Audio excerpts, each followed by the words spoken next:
quite like this lamp. Whatever.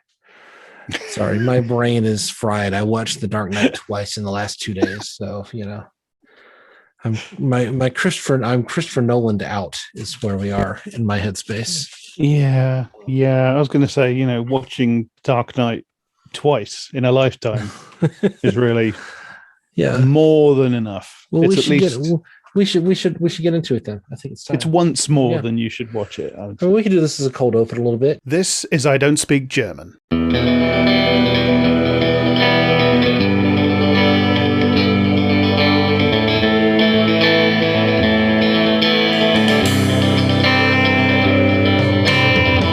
I'm Jack Graham, he, him, and in this podcast I talk to my friend Daniel Harper, also he, him, who spent years tracking the far right in their safe spaces. In this show we talk about them and about the wider reactionary forces feeding them and feeding off them. Be warned, this is difficult subject matter. Content warnings always apply.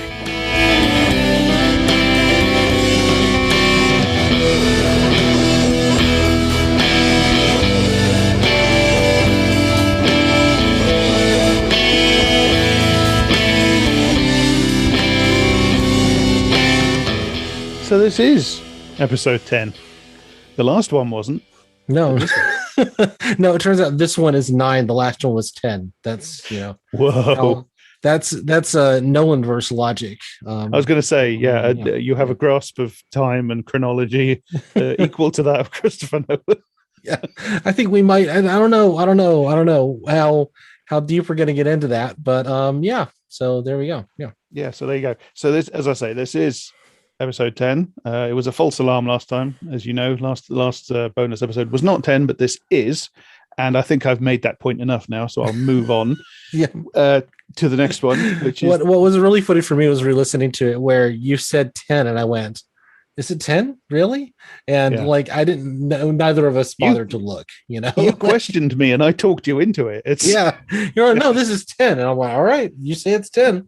I'm just going to trust the voice of authority, which is also how I know ivermectin doesn't work. That's those are the two things. Yeah. Anyway, sorry. Yeah. No, it's funny listening back to it because you can hear you sort of going, is this 10? And then I assure you that it is, and you sort of go, oh yeah, no, it is. Yeah, it is 10. Yeah, it's 10. Yeah. And of course, it's not. It's 9.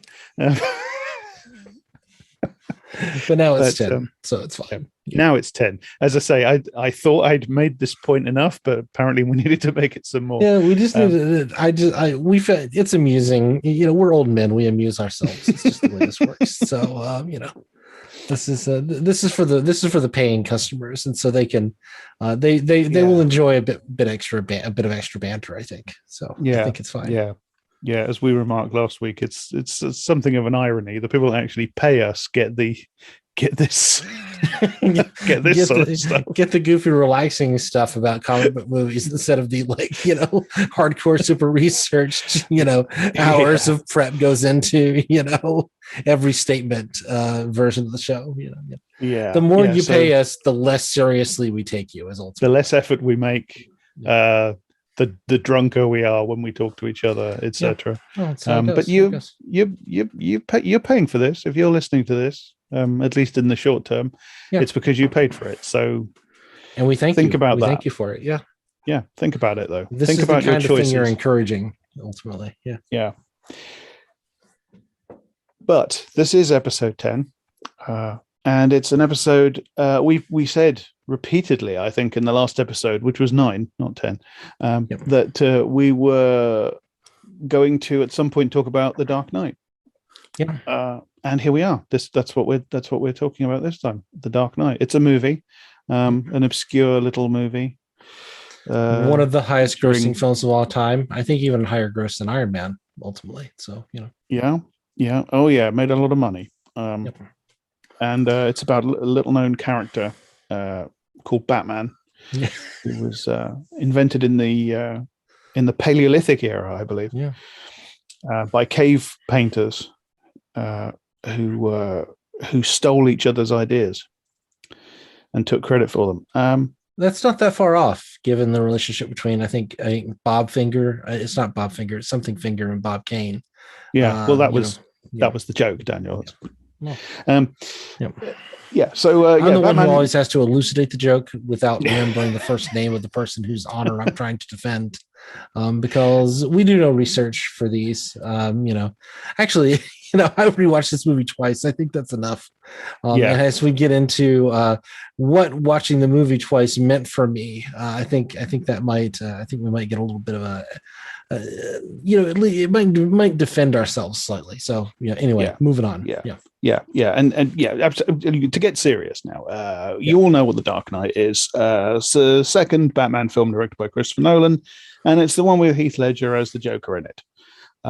It's a bit scary for me to realize how long ago this film was released, because I think I'm a very old man now. I think of this as like a recent movie, and right. Yep. It's almost 15 years old. Yeah, 13 years as of this summer. Yeah. But and I remember like that was soon after I started dating my now wife, and like how much Heath Ledger's death meant to her at the time. And I mean, not that it, but she really, I mean, it really hit her hard, I think, and right.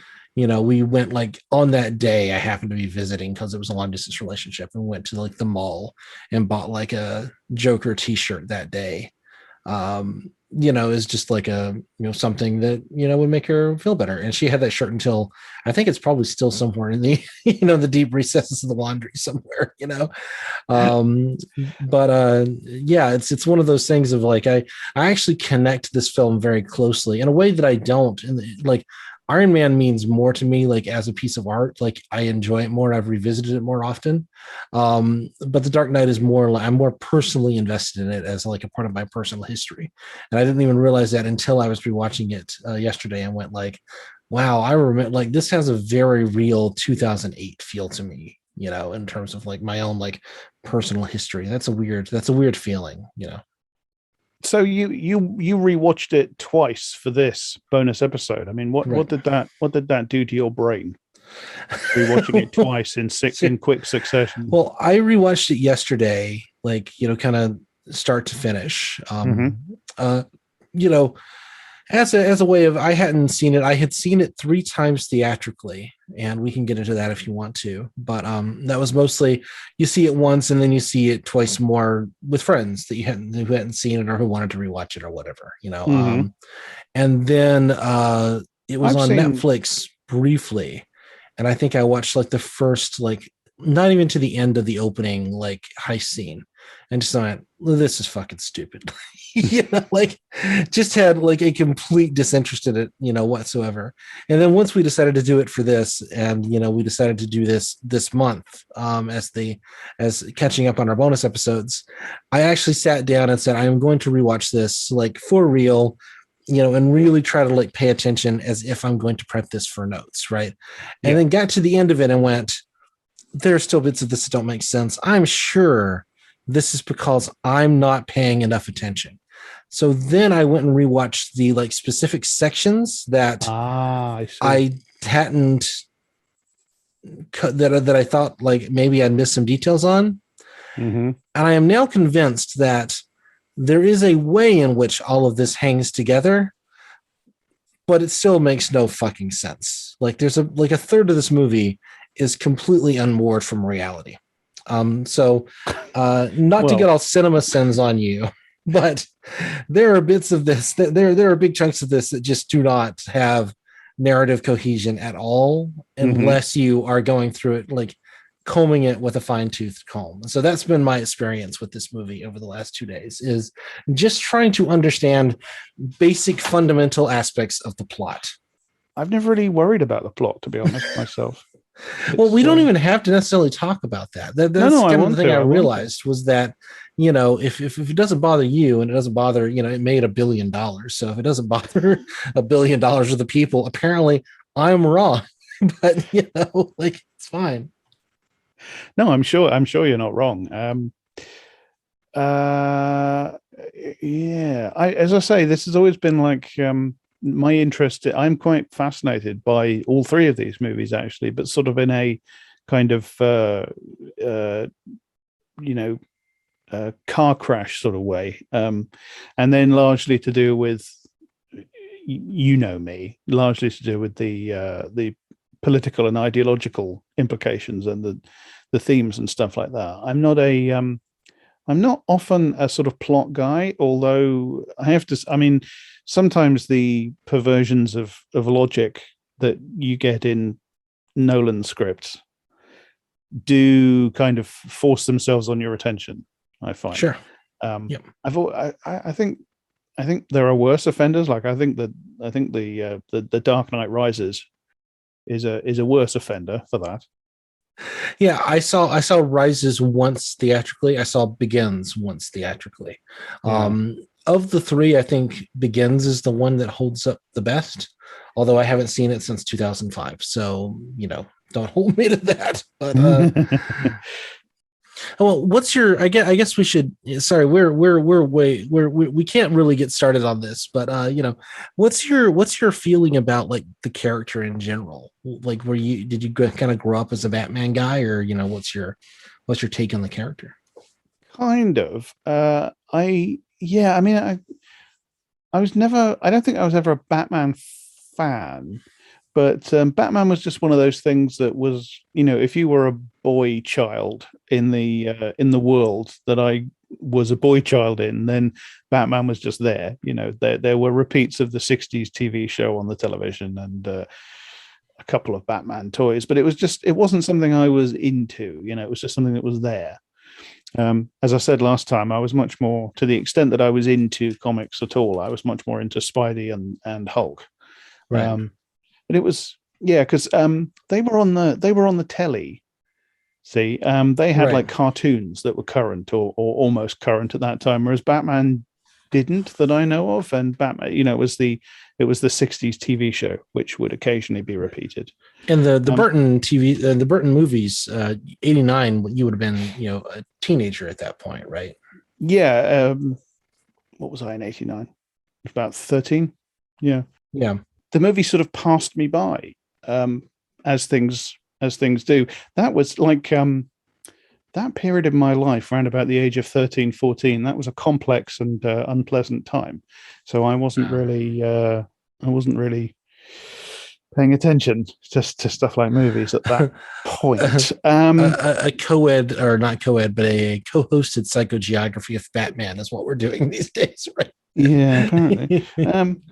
So and then I sort of got into the movie a little bit a few years later, I suppose, because I liked the Joker, because everybody likes the Joker, don't they? Right. So yeah, that's my background that's my Batman background, my background, I suppose. Background, yeah, no. Yeah. I never owned anything Batman, never really cared about Batman. I mean, the Burton movie, the first Burton movie came out when I was 9. And the second when I was 12. So I remember, I know for a fact I saw Batman Returns theatrically, and that is probably my all-time favorite Batman thing. Yeah, Batman mine too. Returns. Mine too. The original I haven't seen in years and years and years and years. But I know I saw it. I'm pretty sure I saw it theatrically, but it might have been like once it was on P-Cable or whatever. I don't have a clear memory of having seen it theatrically, which means I probably did not see it theatrically. But I remember it being like this omnipresent cultural force. Yeah. Like if you were watching, any kind of, cable, if you were reading any kind of magazines, it was just this thing that just existed. And every kind of subsequent Batman thing. I mean, Batman Begins was definitely you can't make the 2005 going back to Batman thing without interfacing with those 4, the Burton movies, and then the 2, the Schumacher and who directed Schumacher. Yeah. You can't interface with, you can't make a Batman movie in 2005 without interfacing with that legacy, right? Because for the goods and the bads, Batman Begins was meant to go dark and gritty. We're going to get a realistic view of this character for the first time. We're going to, he's going to have this, even though it's Himalayan ninjas or whatever, the Batmobile is going to look like a stripped down sports car version of a Humvee. We're going to, make it like this kind of thing. And it's going to be set in like some version of the real world.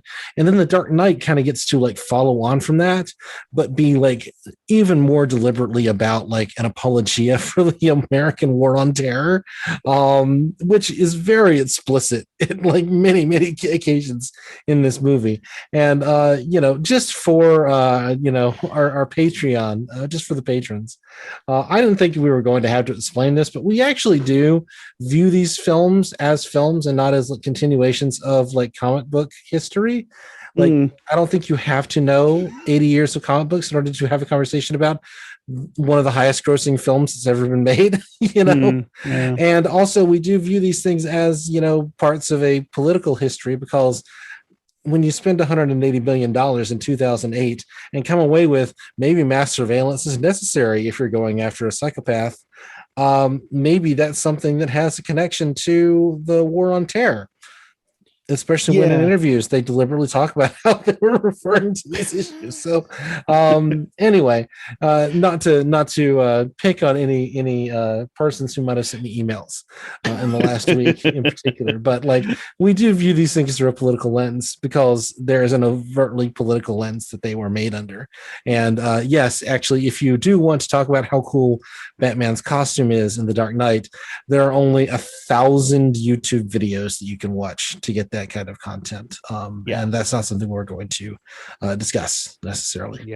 No, exactly. Like if a film is made in 2021, say, based on a comic book that goes back to 1930 or 1940 or whatever, then sure, the story that's being told in the movie in 2021 has that history. That's true. And if it's if it's partly based on stories that were written in the 40s or whatever, then it's partly based on those stories. And so a certain amount of the original ideas and the original intentions and the original political and cultural context of that time is gonna, it's gonna be it's going to be there in some form or another, but it's also going to be a thing that was itself. The movie, this is going to be a thing that was itself created in 2021 in the context of 2021.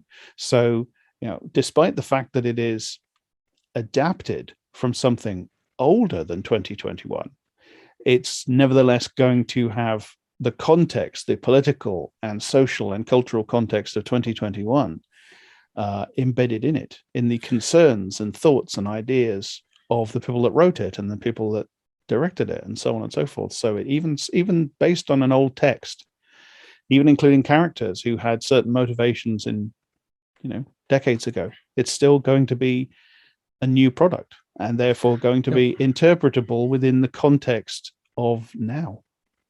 Yeah, if they remake Night of the Living Dead in 2022 and there are long sequences of people refusing to get their anti-zombie vaccine, that you don't get to reference the Romero original, as brilliant as it is, and go like, this isn't about a vaccine mandate. This is it's just Anyway, I think we can move on from that topic and actually talk about The Dark Knight now, if sure, okay with that. I don't know, do you want to kind of get into, like, I really don't want to do the CinemaSins thing, but I would like to spend at least a couple of minutes just kind of talking about the incoherence. And like, I realized this, I'd love to do that, when I first saw the film. And I think it speaks to, like, just parenthetically, the problem with CinemaSins isn't that they talk about like plot incoherences or anything like that, or continuity errors. The problem with CinemaSins is that they think that constitutes film criticism, and often actually they don't talk about things that are plot inconsistencies or incoherences. They talk about things that they say are or think are for some reason but aren't, because these are very lazily, quickly produced, clickbait videos. So talking about there's the way a difference between like nitpicking things as a way of avoiding talking about the content of the film, as opposed to saying like, I noticed this was a problem upon first viewing it, and then it took me a while to realize like, and then like finding the details that like don't make sense, that like alienate you from the text, and talk about the way that you're alienated from the text based on those details, right? Yeah. But And look, it's perfectly valid as criticism to say, look, this character is supposed to be such and such a person, and at this point in the story, they just randomly do this thing that's completely out of character for the character that they're supposed to have, and stuff like that. That's perfectly fine criticism. That the problem with CinemaSins is not that they do that. The problem with CinemaSins is that they say, this guy's got a bell on his desk. Who has a bell on their desk? That's a mistake. Ding. right, exactly. Ironically, I did watch the CinemaSins Dark Knight video that they did, released 8 years ago. It's only 4 minutes long, and I sat down, and there were a couple of them where I was like, you're reaching, but like, and also they missed like big things that I'm definitely going to mention here in this podcast. So Daniel Harper, worse than CinemaSins, is what we should really kind of come at this with. But so here's where I land on this. I know you kind of rewatched it, at least kind of briefly. Yeah, I rewatched it earlier today on VLC with the speed way up. Sure. Because we are horrifyingly unprofessional.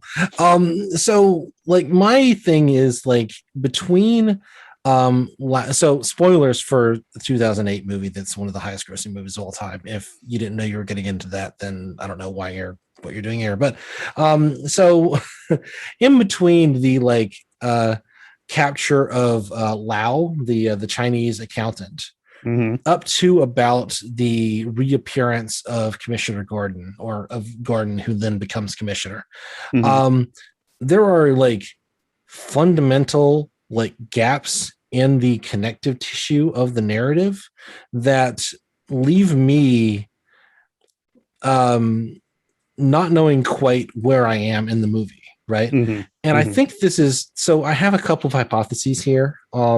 I tried to look into the history of like were there additional scenes that were cut out or whatever, and I couldn't find a whole lot of like people kind of talking about like what might have been in the movie that wasn't in there already. I found a couple of places that claim to have a script, but like, I'm not going to sit and read 4 different versions of the script for this to kind of figure it out or whatever.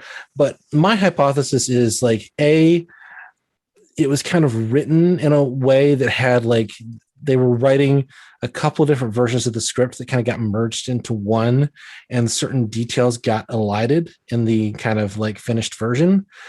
B, there were, certain scenes that were either shot and then edited out for time or for flow, or that were written but never shot, or sorry, I just find the idea of scenes being cut from The Dark Knight in order to preserve the flow and keep the running time down inherently funny. Sorry. Right. It's funny that like 2 hours and 38 minutes feels relatively like lean by the standards of a lot of movies these days.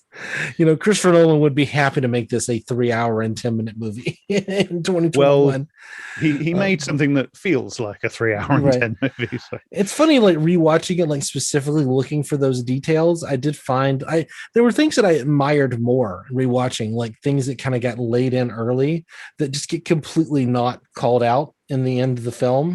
Like that, like there are things where he's hammering this thing home, and then there are things that like are mentioned once, and if you know to look for them, you're like, oh, that's an interesting bit of foreshadowing. It would have been nice if anything at all was done with that. My favorite, it's a minor example of like the kind of incoherence here, is there's one of the CinemaSins thing. They point out that there's a line where, towards the, like after Gordon rescues Harvey Dent, Harvey Dent says, "You do keep things close to your chest." But like, that's not something that like Gordon ever said to Harvey Dent. That's something that Lucius Fox said. That's something that like Christian Bale, that Batman said to Lucius Fox earlier in the film.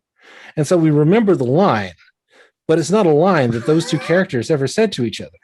Right. Like, and like in the moment, like I didn't notice it until I was watching the CinemaSins video. And then I rewatched the movie and I went, oh my God, that is completely right. And I never noticed that. And all of my like criticism of the film, even rewatching it specifically to like, to talk about, I didn't notice it.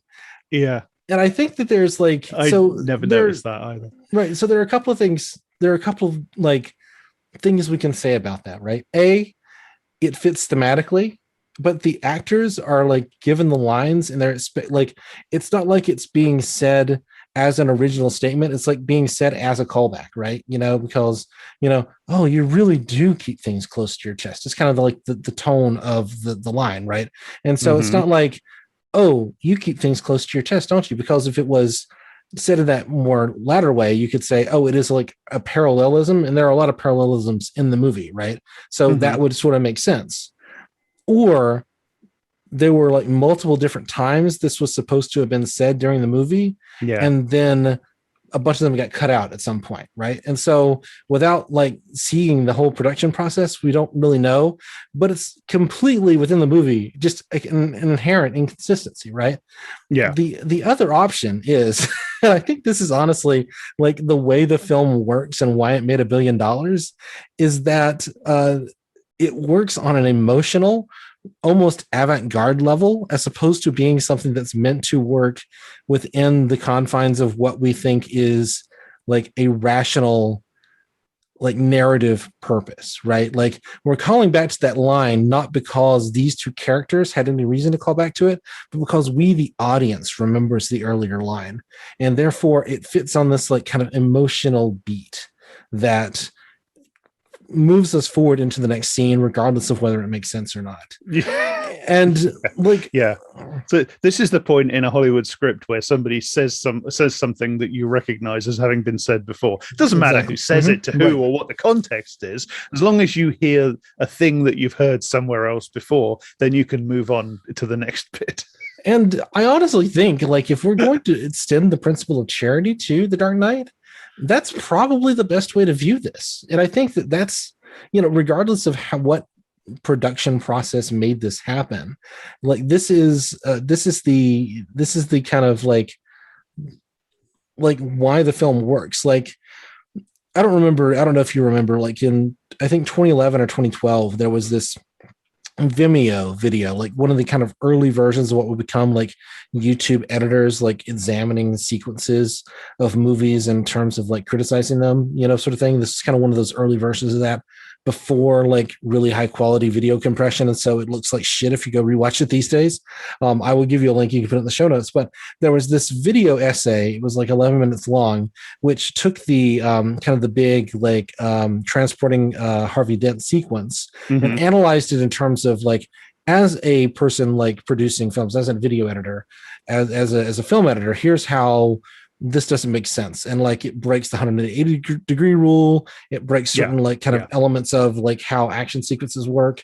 Things just kind of fundamentally don't make sense. Like how many cars are in the convoy changes from shot to shot at times, but when you're watching the sequence, you feel kind of like discomfited by the lack of narrative cohesion, but also this is meant to feel kind of non-cohesive. This is meant to be kind of a panic moment. This is like everyone in the scene is supposed to be panicked.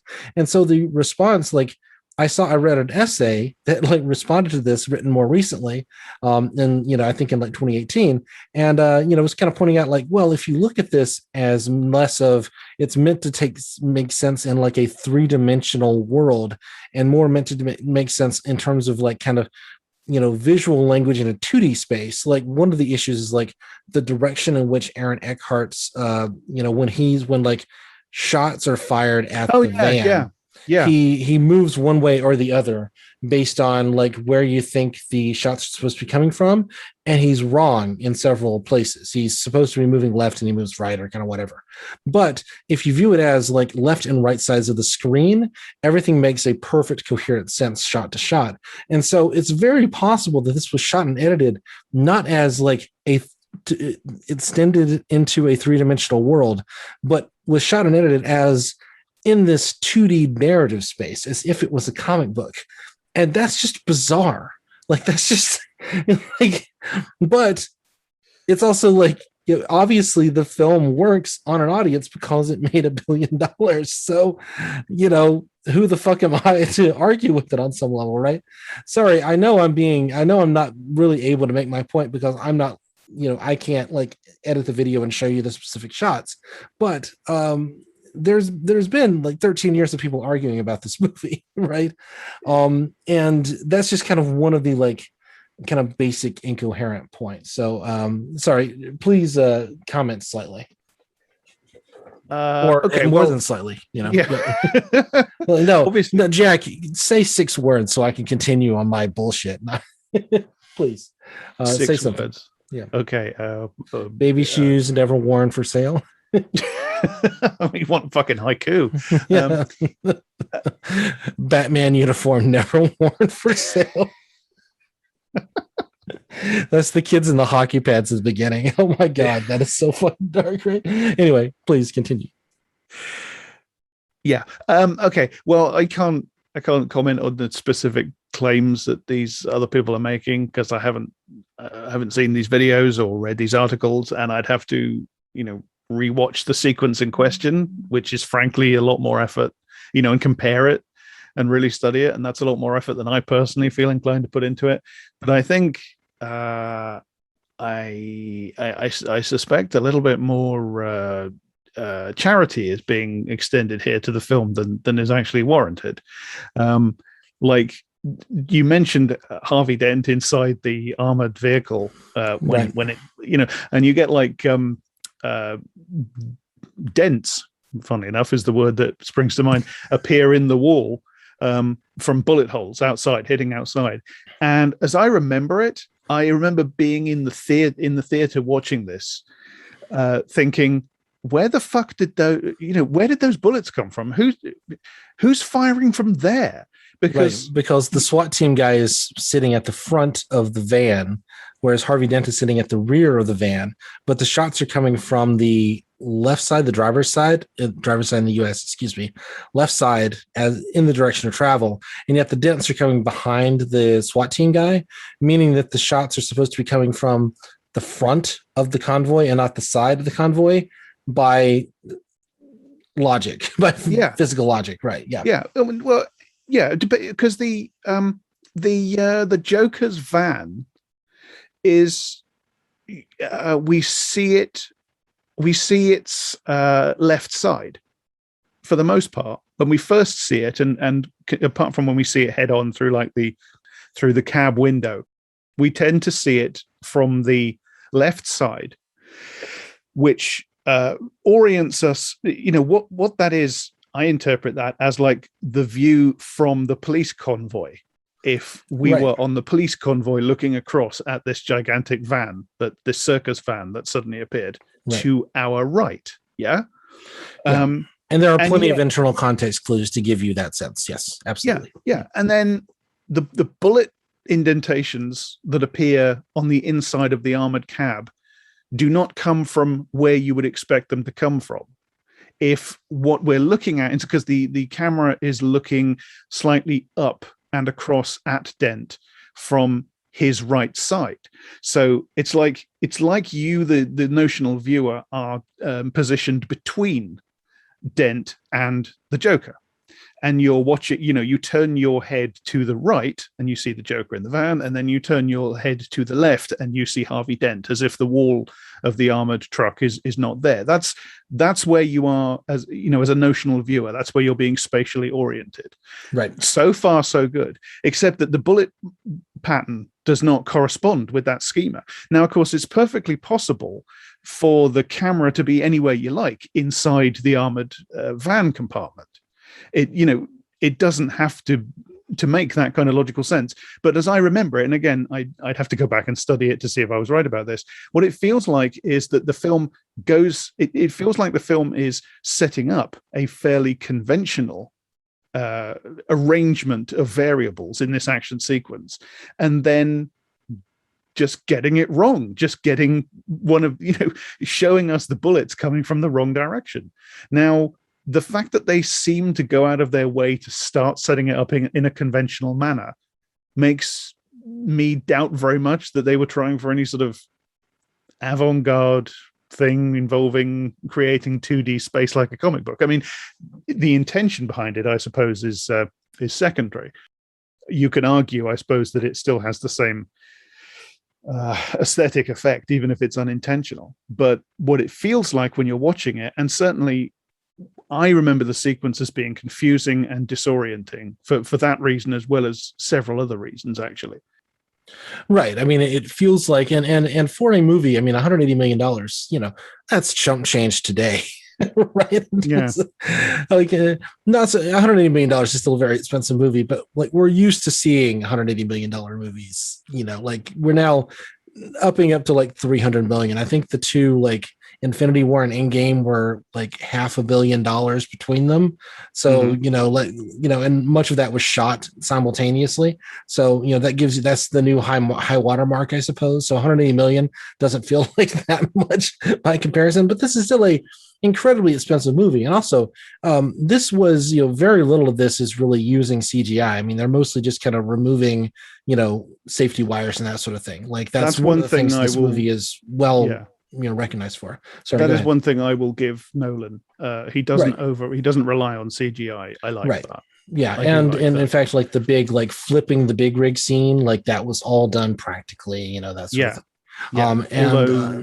Why? I don't know why that happens. I mean, I understand why that's in the film, but I have no idea why that happens within the context. The only thing I can say about that about particularly that part of that sequence is he was trying to one up James Cameron's Terminator 2. And I know you haven't seen Terminator 2, but like one day you will, and you will kind of go and go, I get where you're going there. Because T2 was previously sort of the high watermark of like big rigs in action sequences in films. And actually, I still think is the high watermark.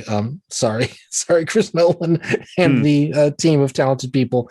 T2, that's one that I saw at like that particular moment in my life in which like is difficult for me to find any flaws in it, despite the fact that my intellectual brain can find many, many flaws in it. But like it really is just one of those that just shaped me as a person in like a very strong way. Anyway, again, not to kind of dig. We spent a lot of time on this one sequence, and I'll give you both the video and the article that I read defending the sequence and defend against the video essay. I'll give you that for the show notes so people can go and read those if they want to.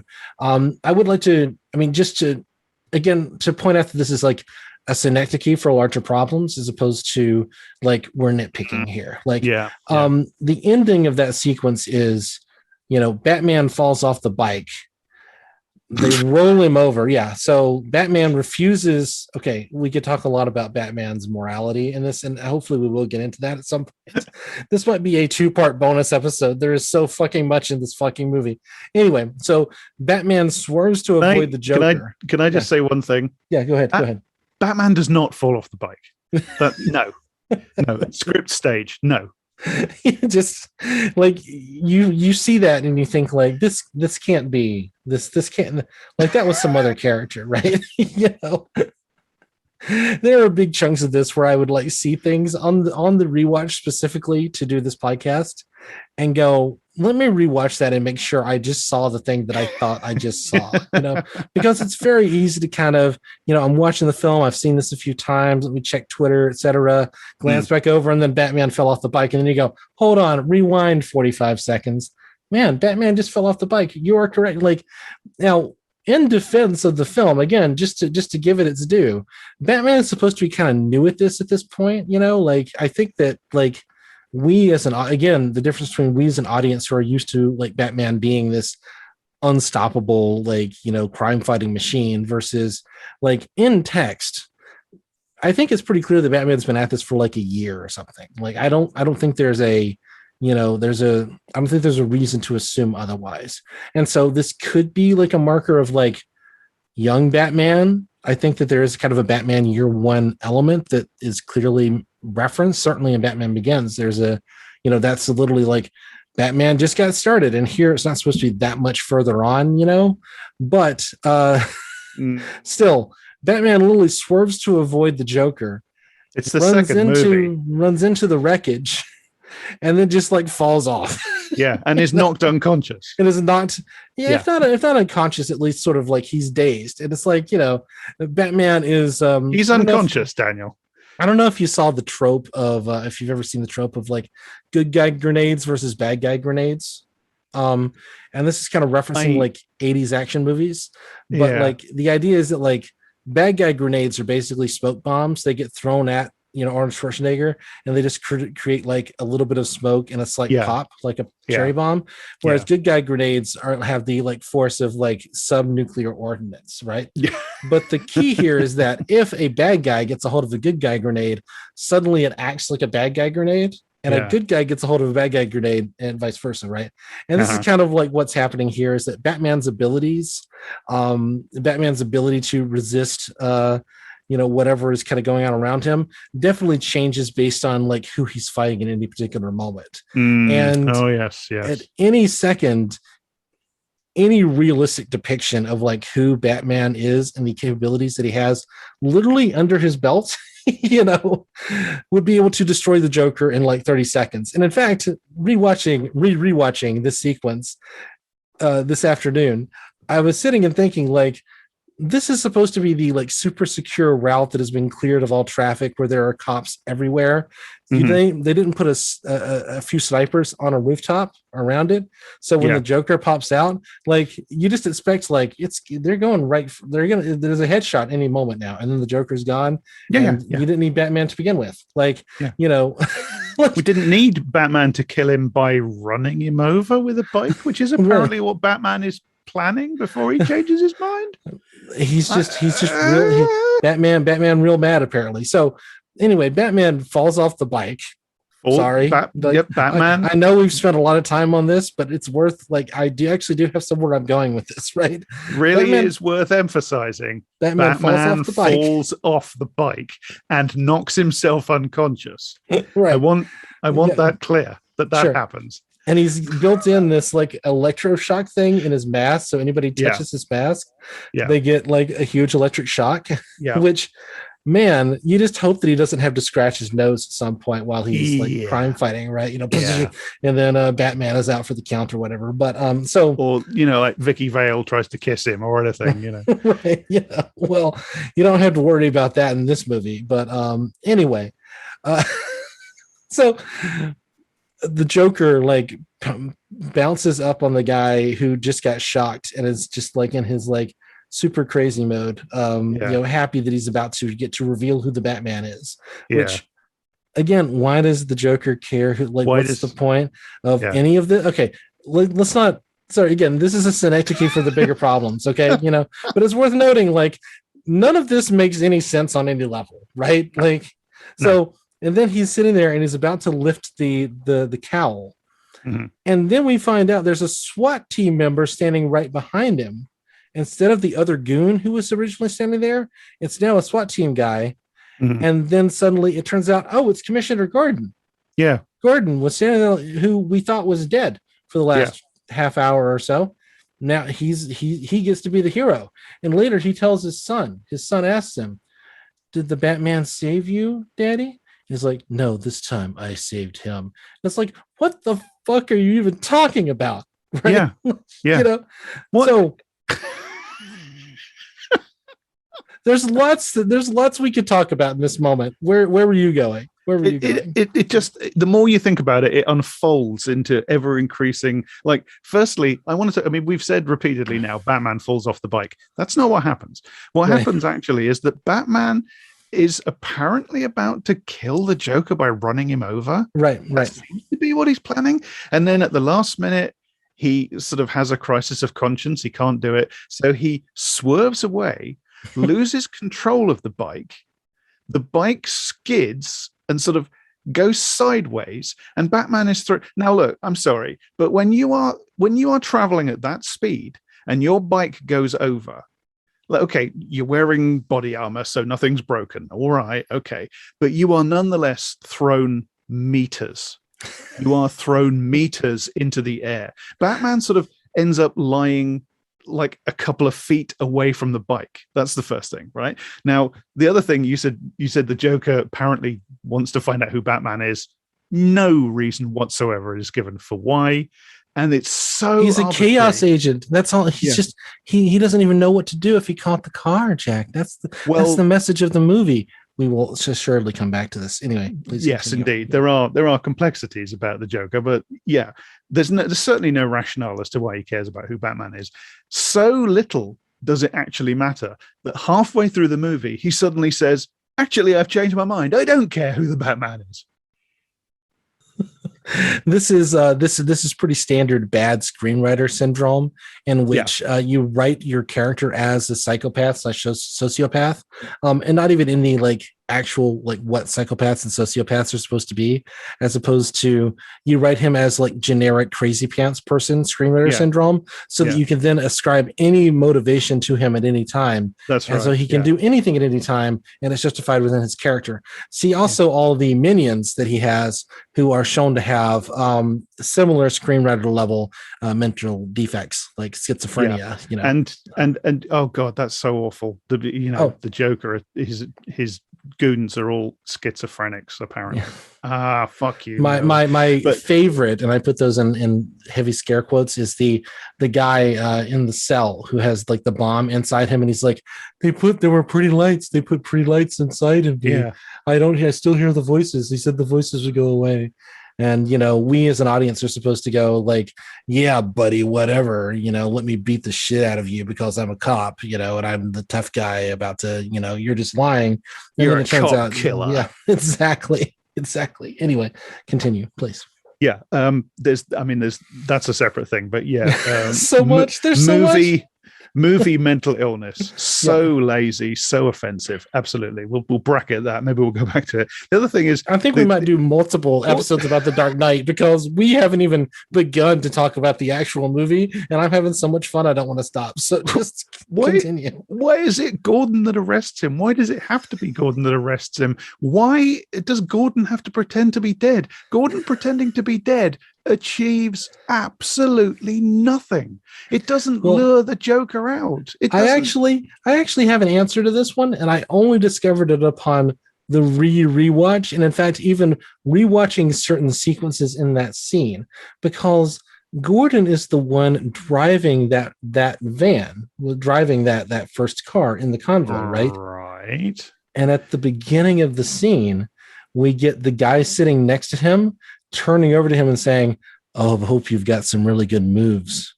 And then we don't hear anything else. And so upon rewatch, we're supposed to go, that was Gordon the whole time. The guy knew Gordon was going to come in and kick some fucking ass because he's Lieutenant Gordon.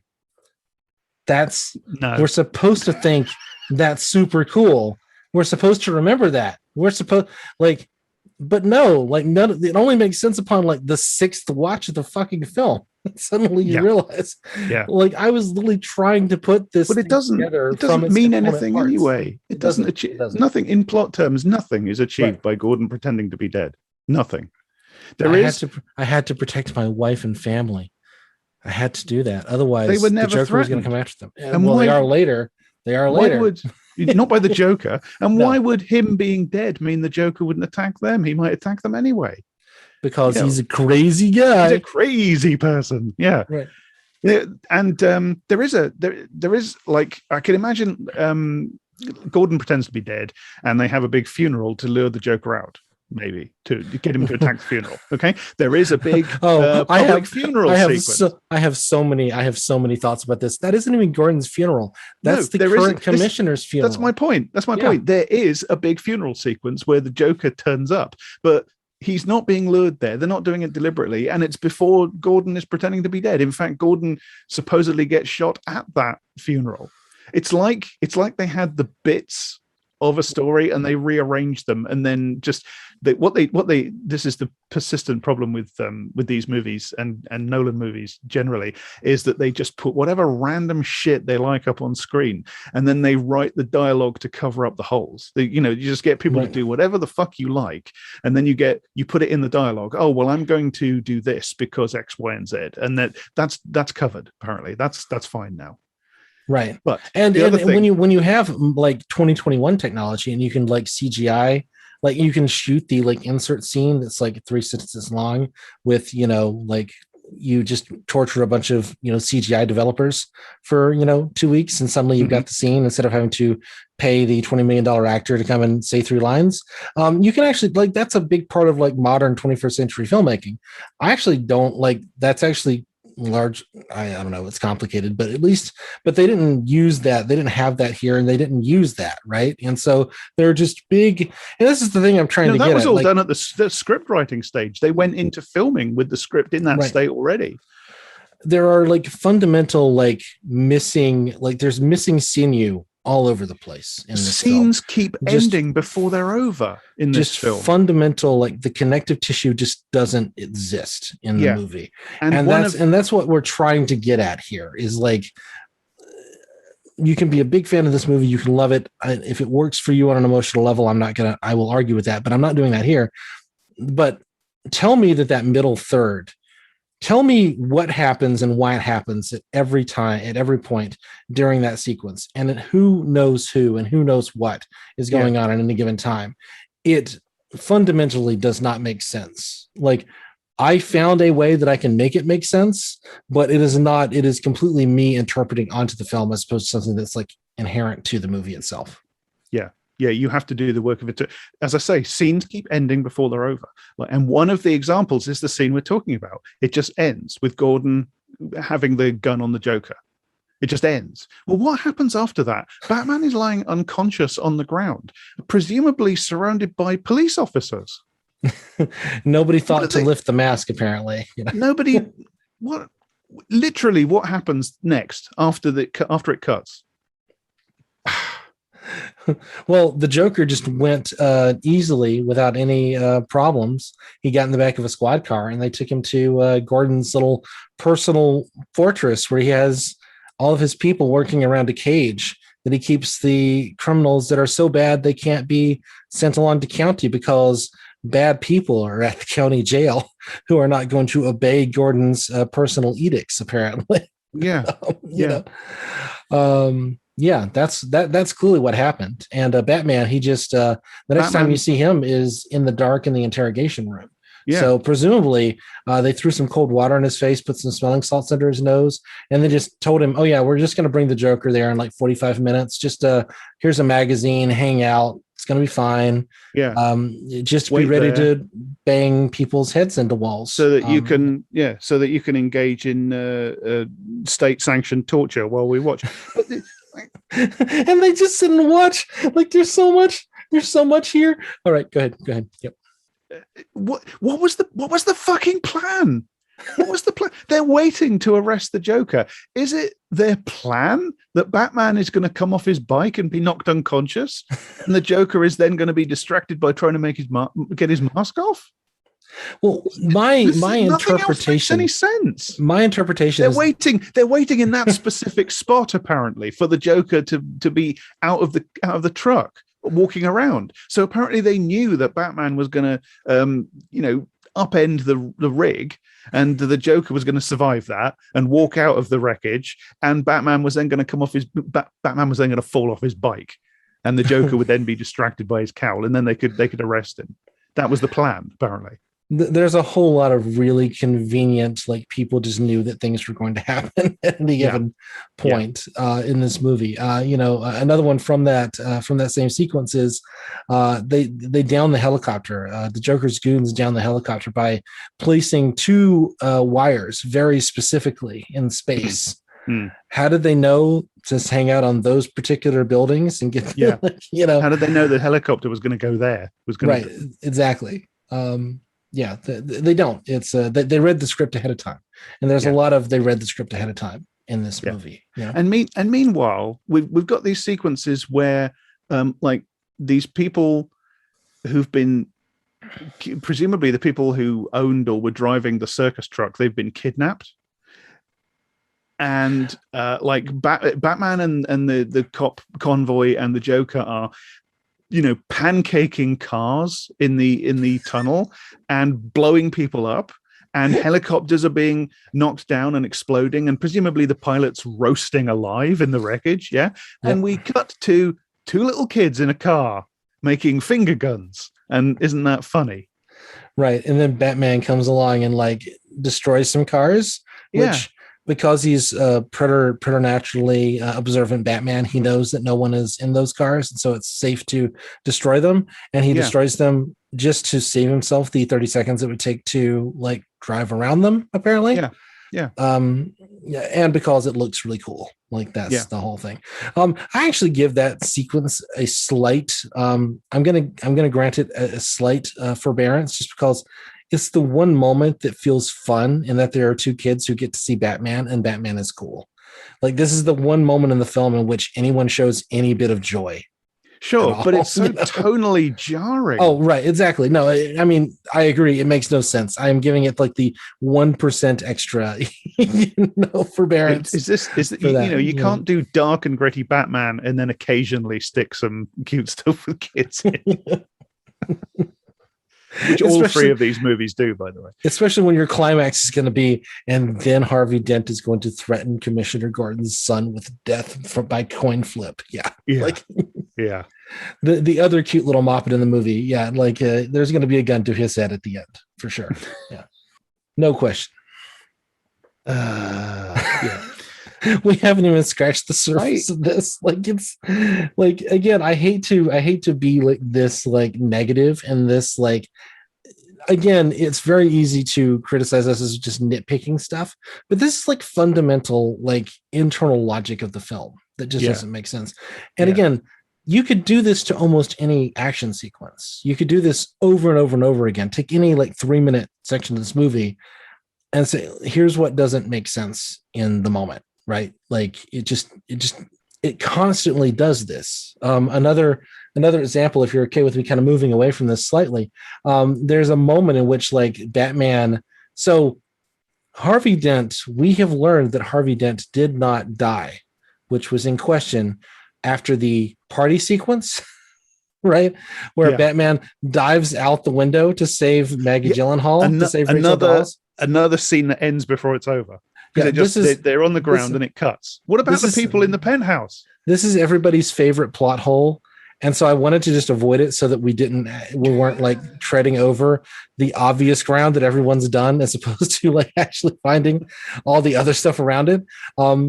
The defense of that, I read a blog, I was Googling this, and if you Google like Dark Knight plot hole, you run into like 4 blogs that were written in like 20. It's like, well, actually, in the novelization of The Dark Knight, it is revealed that there was an SUV that was supposed to like drive out right afterwards. And then Batman says, oh, that must be the Joker. And then we cut to inside the thing, and then the Joker is driving away. So actually, we know exactly what happened because the novelization told us that. That's literally the answer. That's literally the answer. But the Joker just walks out of that room. Yeah. Once Batman is no longer there, not having found Harvey Dent, he doesn't do anything else to any of the other billionaires who are in that room. He just kind of like wanders off. Yeah. Later, guys. See ya. And there are no cops around. There's nobody else kind of comes. There are no, even in the sequence, which is an impressive sequence. I mean, I'm going to say that like the dinner party sequence, the cocktail party, one of the better sequences in the film. I mean, Heath Ledger is legitimately terrifying in the movie. Oh, I mean, that's a brilliant performance. I mean, we can, I often say this is a third-rate mob movie with a genius performance at the center of it, is kind of the way I think of this movie. It's everything it's cracked up to be. He is brilliant. He is absolutely hypnotic in this. I mean, just the way he handles those knives in the movie, and the way that like he does it twice. He does it with Michael J. White when he's describing how he gets the scars, and then he does a different version of how he got the scars with Maggie Gyllenhaal. Yeah. And like the way he uses his knife, and just the way Heath Ledger holds it, and like it's just absolutely like it's true like horror movie shit, right? Oh yeah. Heath Ledger, pretty good. He was pretty good. He was bloody good actor. Yeah. So Batman saves Rachel Dawes, Maggie Gyllenhaal, not by doing anything in particular, except by diving after her and then like spinning down and landing on the car before she lands on it. Which, just one example of how like ordinary human beings have like superhuman tendon strength in this movie, Anyway, so he uses his magic Batman powers apparently, Yeah, and then the apparently. Joker runs Yeah. away because the Joker runs away, Mhm. and nobody knows what happened to Harvey Dent. Maybe something you should have thought about before you jumped out the window to save your not even your girlfriend anymore. White Knight, White Knight Batman, The White Knight. White Knight. That's terrible. Anyway, there's a whole conversation we can have about the romantic relationships in this film and the way that really I think Batman and Harvey Dent are just horny for each other through much of this movie. Anyway, so Harvey Dent then shows up later, like a few minutes later, as like the crusader who's like going off and he wants to do things and find the Joker, et cetera, et cetera. And people are kind of surprised he's alive and around. So okay, like it seems like people do have cell phones in this movie. It doesn't seem like there should be that lack of communication. No, they have cell phones because otherwise how would Batman hack into them and spy on everybody in the city? Oh, we might get to that, or we might again. I think we're gonna have to do a two-parter on the Dark Knight because so Harvey Dent shows up and he's doing things in the movie, and then a few minutes later, Batman is standing on the top of a building and listening to, I guess, police scanners or something through his magic Batman electronic powers or something. I think that's meant to be him testing the the phone hacking thing. Okay. I think that's foreshadowing of his big phone spy system, like him standing on top of the building, listening to loads of voices whispering in his ear. I think that's what that is. I am perfectly willing to accept that. I'm willing to give the movie that much credit. It would be nice if there was some kind of indication that was happening, even after the fact. But okay, willing to accept that. That's what Batman is doing. And he hears, I've captured Harvey Dent. If you want to find Harvey Dent, go to such and such address or whatever. Like the Joker is saying something. Okay. So now that I see it that way, it may be there were sequences of like Batman, like doing like early, like phone spread spectrum checking of things. And then he like hears something of like the Joker saying something. And there may be like an entire like hour missing from this movie that actually fills in a lot of these plot points. And I really suspect that's the case. I really suspect that there's a bigger movie that's just that we're getting like 10% of this because suddenly he's running off into this location. And then he wanders in where Gordon, he's already there when like the cops show up and he's just hiding in the shadows. That's just what Batman does. He was just waiting. He needed to get there first so he could make the big entrance, right? Yeah. Because he's a dick. Because he's a giant dick. And he's like, check the names. And it's like, oh, it's somebody it's Harvey somebody and then somebody Dent. So it's Harvey Dent. What the fuck? Okay. We haven't this is just okay. So the Joker's playing games again. Great. All right. Then he says, give me a few minutes to Gordon. He says, give me a few minutes. I don't want your people contaminating the scene. Yeah. Which is supposed to be this kind of dark and gritty, like Batman is setting himself above like the police because the police are the ones who would normally say these things, right? Yeah. And so it's supposed to be like an element of like the corruption of the system or whatever, right? But there are like several like ordinary like uniformed police officers like standing around watching this happen. And especially again later, we already mentioned like where Batman is like beating the shit out of the Joker, and like a whole bunch of like ordinary cops are watching. Like everybody knows that Gordon is corrupt as fuck, right? This is a problem that goes on and on. Like the more you think about like the number of people who must have like known everything that was going on in this movie, the more like nothing makes sense at all. Like it's just like, half of Gotham knows exactly this thing, like, Gordon is like, oh, I need to be like super quiet. Let me like wander up to the rooftop and light the giant spotlight on and say, oh yeah, that must be a facilities problem. If they've got a broken light, that's not my problem. Like that's literally a line. Anyway, so Batman says it is a line. It is. So Batman says, let me have a few minutes with the scene. And Gordon's like, okay, we'll give you 5 minutes or whatever. And then he goes and he cuts out the brick with one of the bullets in it from this gun. Yeah. That has been, so there's a spray bullet that, this is a really impressive round. It penetrated like a couple inches deep into this brick. So he takes like this entire chunk of brick and then uses like super high-tech CSI technology to extract a fingerprint from that round, is given an address, which he then like finds where the round, by the way, is in fragments, and he virtually reassembles it. Right. This is like magic CSI technology. This is like Batman detective stuff. Like, you know, I'm almost just willing to grant, like, okay, he's got like super high technology, although we spend a shitload of time on it because it can't just be, I've got like magic piece of like bullet technology. Let's just move on from this. We have to have the minigun that rises from the pedestal and fires into 5 bricks. And then like one of them, Batman like walks around and like figures out which brick it most resembles and then picks that one, and they analyze that one and then compare it to I don't know exactly what's supposed to be happening here, but it looks really cool on screen, and that's what matters, right? You know, clinical techno fetishism, that's what's happening. Exactly. Yeah.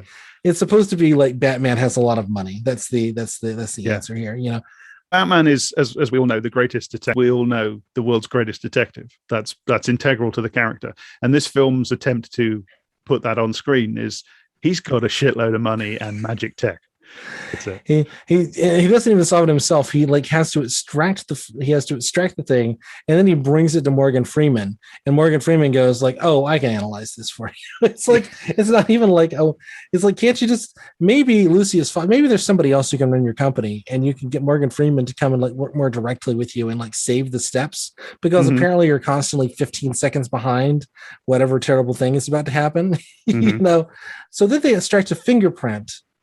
And they find that fingerprint is connected to a guy who happens to be living in some spot that's right along the parade route.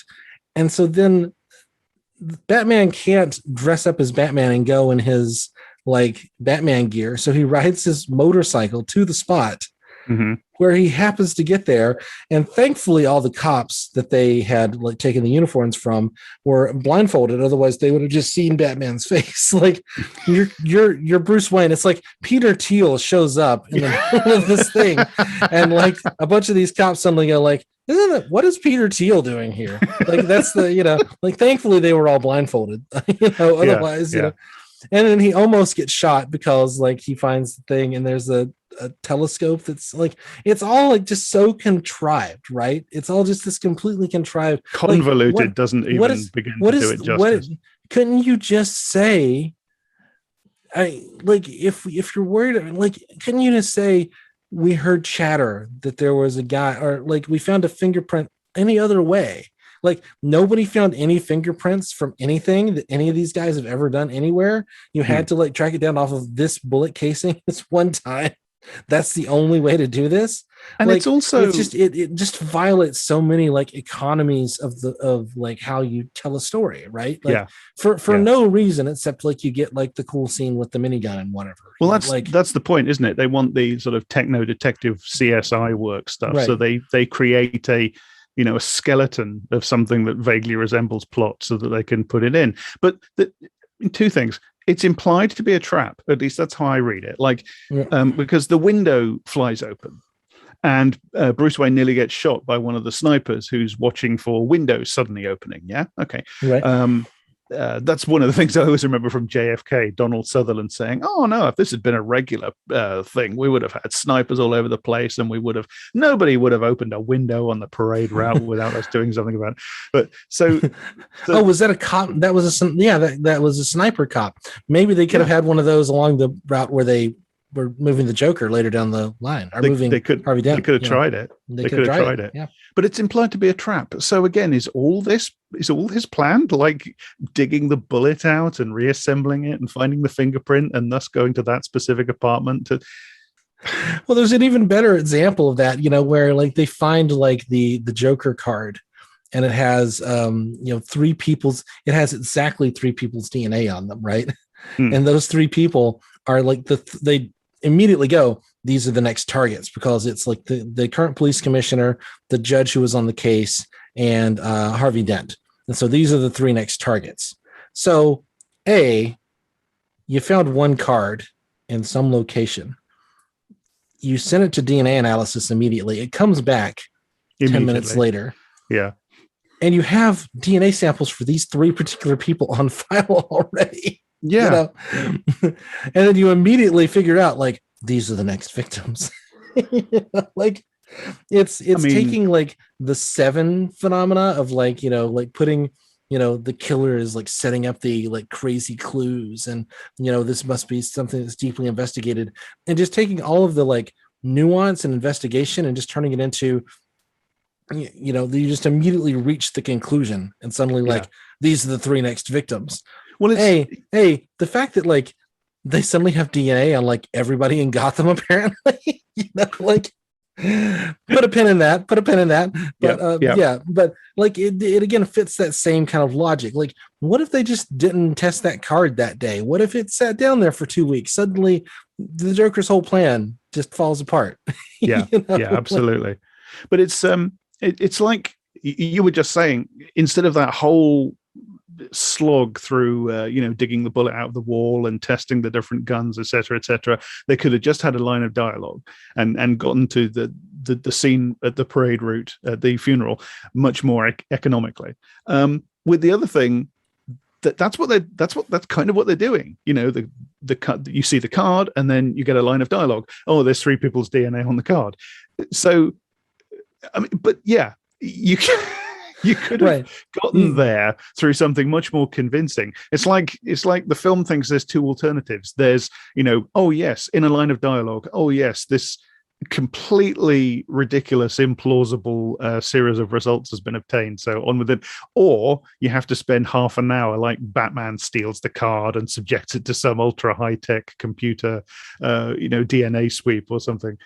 Right. And I don't mind middle setting. It's got no middle setting. I don't mind either like technique. I just like, and again, I feel like people are going to complain that we're like nitpicking stuff. And we're not really talking about like the themes of the movie and kind of like what's going on in the narrative. And we're kind of like, but it is of these like connective tissues. It's like, I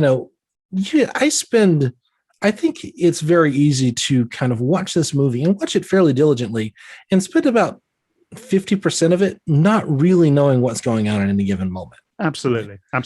There are several bits where I had no idea what was happening when I first saw it. Like, let me think of an example.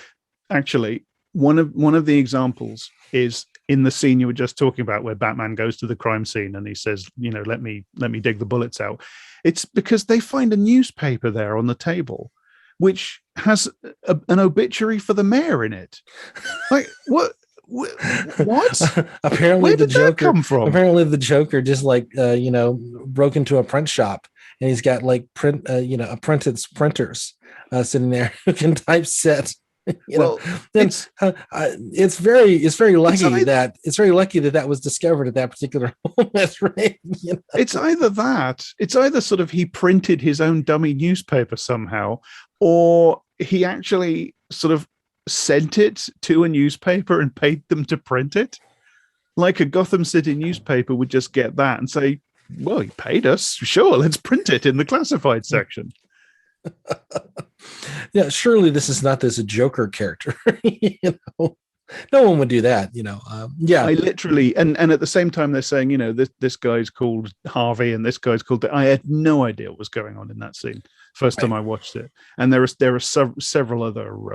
several other instances like that. I can't think of them off the top of my head, but there were several instances. But the film just strides confidently through it, and there's a line of dialogue where somebody refers to a line of dialogue you've heard before. Doesn't matter if it's the same person talking to the same person, and there you are, you're in the next bit.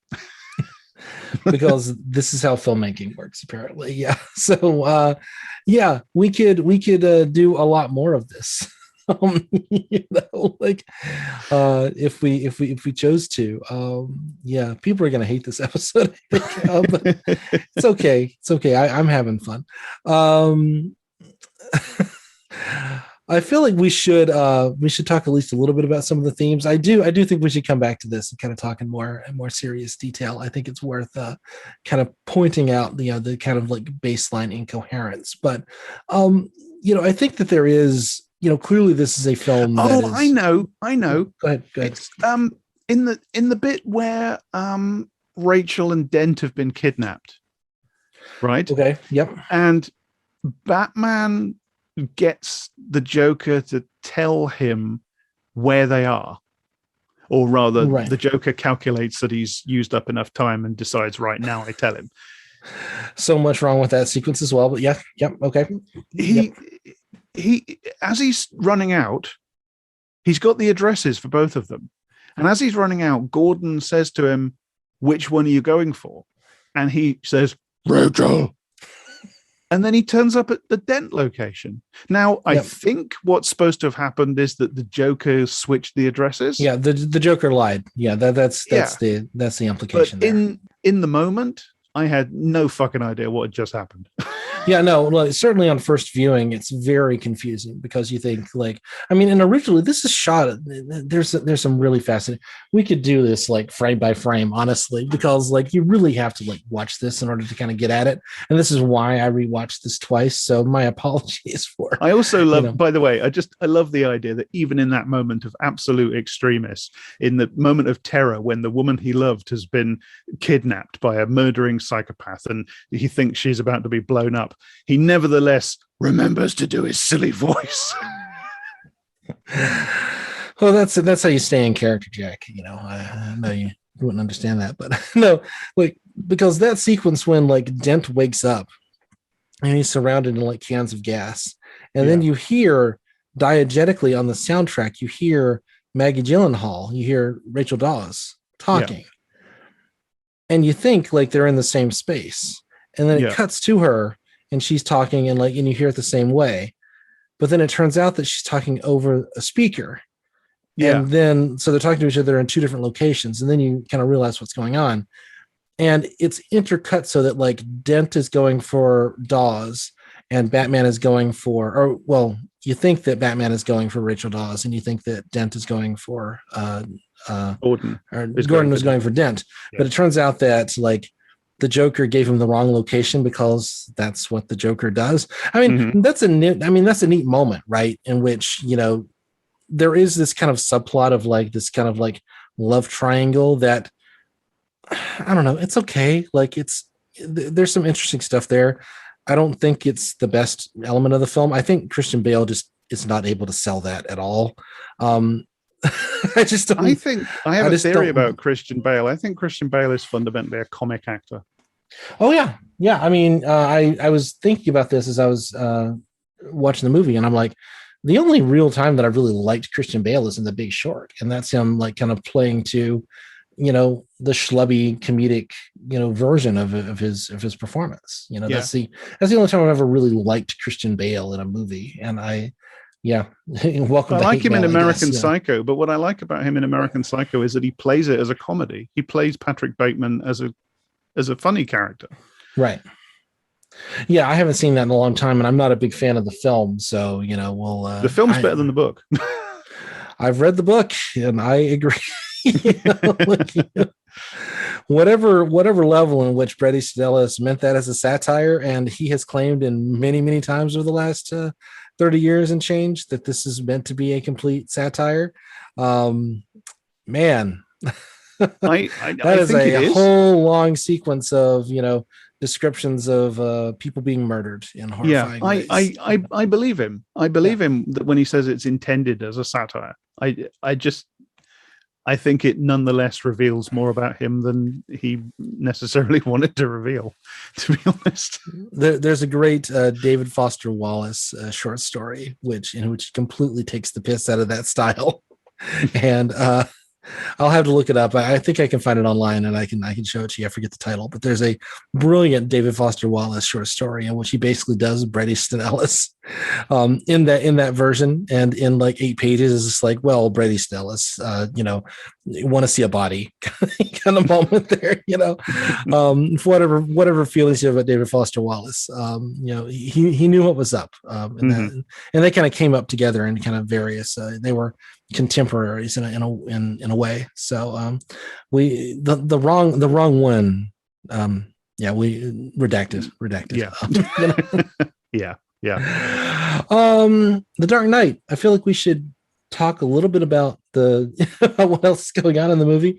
I'm sorry to spend so much time talking about the kind of narrative incoherence and the kind of like the plot details, but this is the stuff that doesn't really get talked about. I feel like this film, and this is weird because I feel like The Dark Knight it made so much money, and it was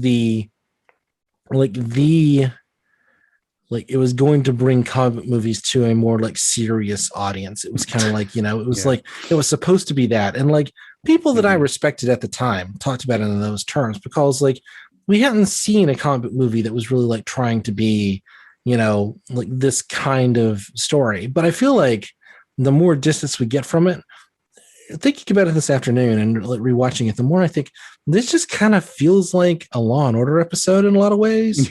Like it's a Law and Order episode with Batman, except like it's kind of a dumb law. It's not even, it's a Law and Order ripoff, like there's a scene. I'm sorry. I'm going to keep doing this. We're not going to talk about anything. We need to come back to this and talk about the themes of it. It'll be a two-parter. Let's spend this episode nitpicking the plot. Yeah, let's do it. We will do another bonus this month and do like more about The Dark Knight. Like I have a lot to say about the themes of this movie, but I also really needed to get this off my chest. I love this. Go on. There's a scene where they just got the bank, the accountant, the Chinese accountant, Lau is his name. So he's in an interrogation room with Maggie Gyllenhaal, who. Oh, is that the scene where the two lawyers, including a district attorney, explain to each other what RICO is? Yes, no. It's very like, Hold on. Let's set this up properly. Okay. So first of all, Maggie Gyllenhaal, completely thankless role in this film. Like she has a little bit, as I remember, Katie Holmes did like absolutely nothing in Batman Begins. Yeah. I can't imagine she wanted to come back for the sequel. Maggie Gyllenhaal at least didn't have to like suffer the indignity of having to refuse to come back for The Dark Knight Returns. I love Maggie Gyllenhaal. I think she's great. I think she does perfectly well in this. She does as well as she can. She is given almost nothing to do. This is like the one like moment in which she actually gets to do something other than be horny for Aaron Eckhart, right? Apart from Heath Ledger, she is the bright spark in the acting because she gets to look at and talk to Bruce Wayne in the way that I want to. Yeah, which is with sort of weary contempt, right? And you would think that Michael Caine and Morgan Freeman should be able to do that, but they get all the like lines that are, you're the hero that Gotham needs right now. You need to go and be dark so that the world around you can worship you. That's and right. You're not a hero because you're the tough. More. You're the tough guy. You're something more than a hero. Definitely want to at some point talk about the some men just want to watch the world burn sequence because there's a detail that gets left out of that. Anyway, so Maggie Gyllenhaal is standing there and she's interrogating Lau, and then suddenly Lau goes like, it's all in one bucket. All the money's in one bucket. And then she walks out of the interrogation room, leaves the door open. There's walks into the next room, and Aaron Eckhart goes, we got him. We're going to do a RICO case. And then he explains to Gordon what RICO means, right? And then turns to after Maggie Gyllenhaal walks in and goes, we're going to do a RICO case. Oh, I never thought of that. I know we've been prosecuting the highest levels of mob involvement in the most mob-infested city in human history, but I never thought that a RICO case might have been an option for us. It's like you're halfway up Everest and one mountaineer turns to the other mountaineer and says, hey, how about we use crampons? Hey, what about a pickaxe? Don't you think we should have a pickaxe? Oh, a pickaxe. That sounds like a good plan. The pickaxe. That's a brilliant idea. With a pickaxe, you can chip away. How about, shouldn't we have maybe safety ropes? Oh, God, ropes. Never thought, oh, man. Hey, genius. You know what else would have been an idea? Jackets. It's like Dumb and Dumber, like DAs. It's like what this is. And it's little like, I understand, like, look, if you've ever tried to write like a screenplay or you ever like read like, this kind of like where one person who's an expert in something explains a very simple thing to someone else who's supposed to be an expert in something. This happens all the time, right? But like it's just so like clunky, and this dialogue problem happens over and over again in this, in which you just have like very basic explanations. Like, how many times does Harvey Dent at the party kind of go like Rachel Dawes is like, oh, you've been taking on mobsters for the last year and a half, and you're scared of these high society fucks, And he's like, yeah, no, they're more scary. They're just totally more scary. Yeah. And he's practically like pulling on his necktie and, like sweating through it and everything. And it's like 3 times they have that like almost identical exchange. It's, this is a guy that punched a mobster out in court just the day before. This is the guy who got a gun pointed at him. Okay, and another cinema sense thing is like, if you look at the details on that, like, A, how did the guy get the gun into the court in the first place? Okay, B, he's clearly just got it on his lap based on the way he pulls it out. So he's just sitting there with like a pistol on his lap with the judge sitting like right there. Anyway, again, not to give Cinema Sins any credit, but like, sometimes they do hit one out of the park on that. Like, yeah, no, there's again, all of this can be like kind of like that kind of stuff. You can just kind of say, look, it's meant for dramatic effect. It's meant to, because that's a really cool moment in which like the mobster pulls out the gun and then Aaron Eckhart like disarms him and punches him, and then like the line of like, I haven't finished my questioning. Like, that is super fucking cool, right? Yeah, like, look, that's that thing with the gun in the court. That's the sort of thing where I would be perfectly fine saying, yeah, fine, whatever. It's movie stupid, but it's a great moment. We'll let it go. If literally every scene didn't have something in it like that, right? And literally every scene does. It's just it's constant, like running through this film and like just finding like all of the details that just don't add up at all. Like, we can do this. We can do this over and over again throughout like the rest of the plot, Yeah. One sequence I did admire, just to kind of give us like some positive here at the end. There is something that I really enjoyed, and that is the kind of the final action sequence. I've always enjoyed that sequence, by which I mean the where through the magic sonar technology, which is not nearly as invasive as the actual things the FBI does and the CIA does in the 21st century.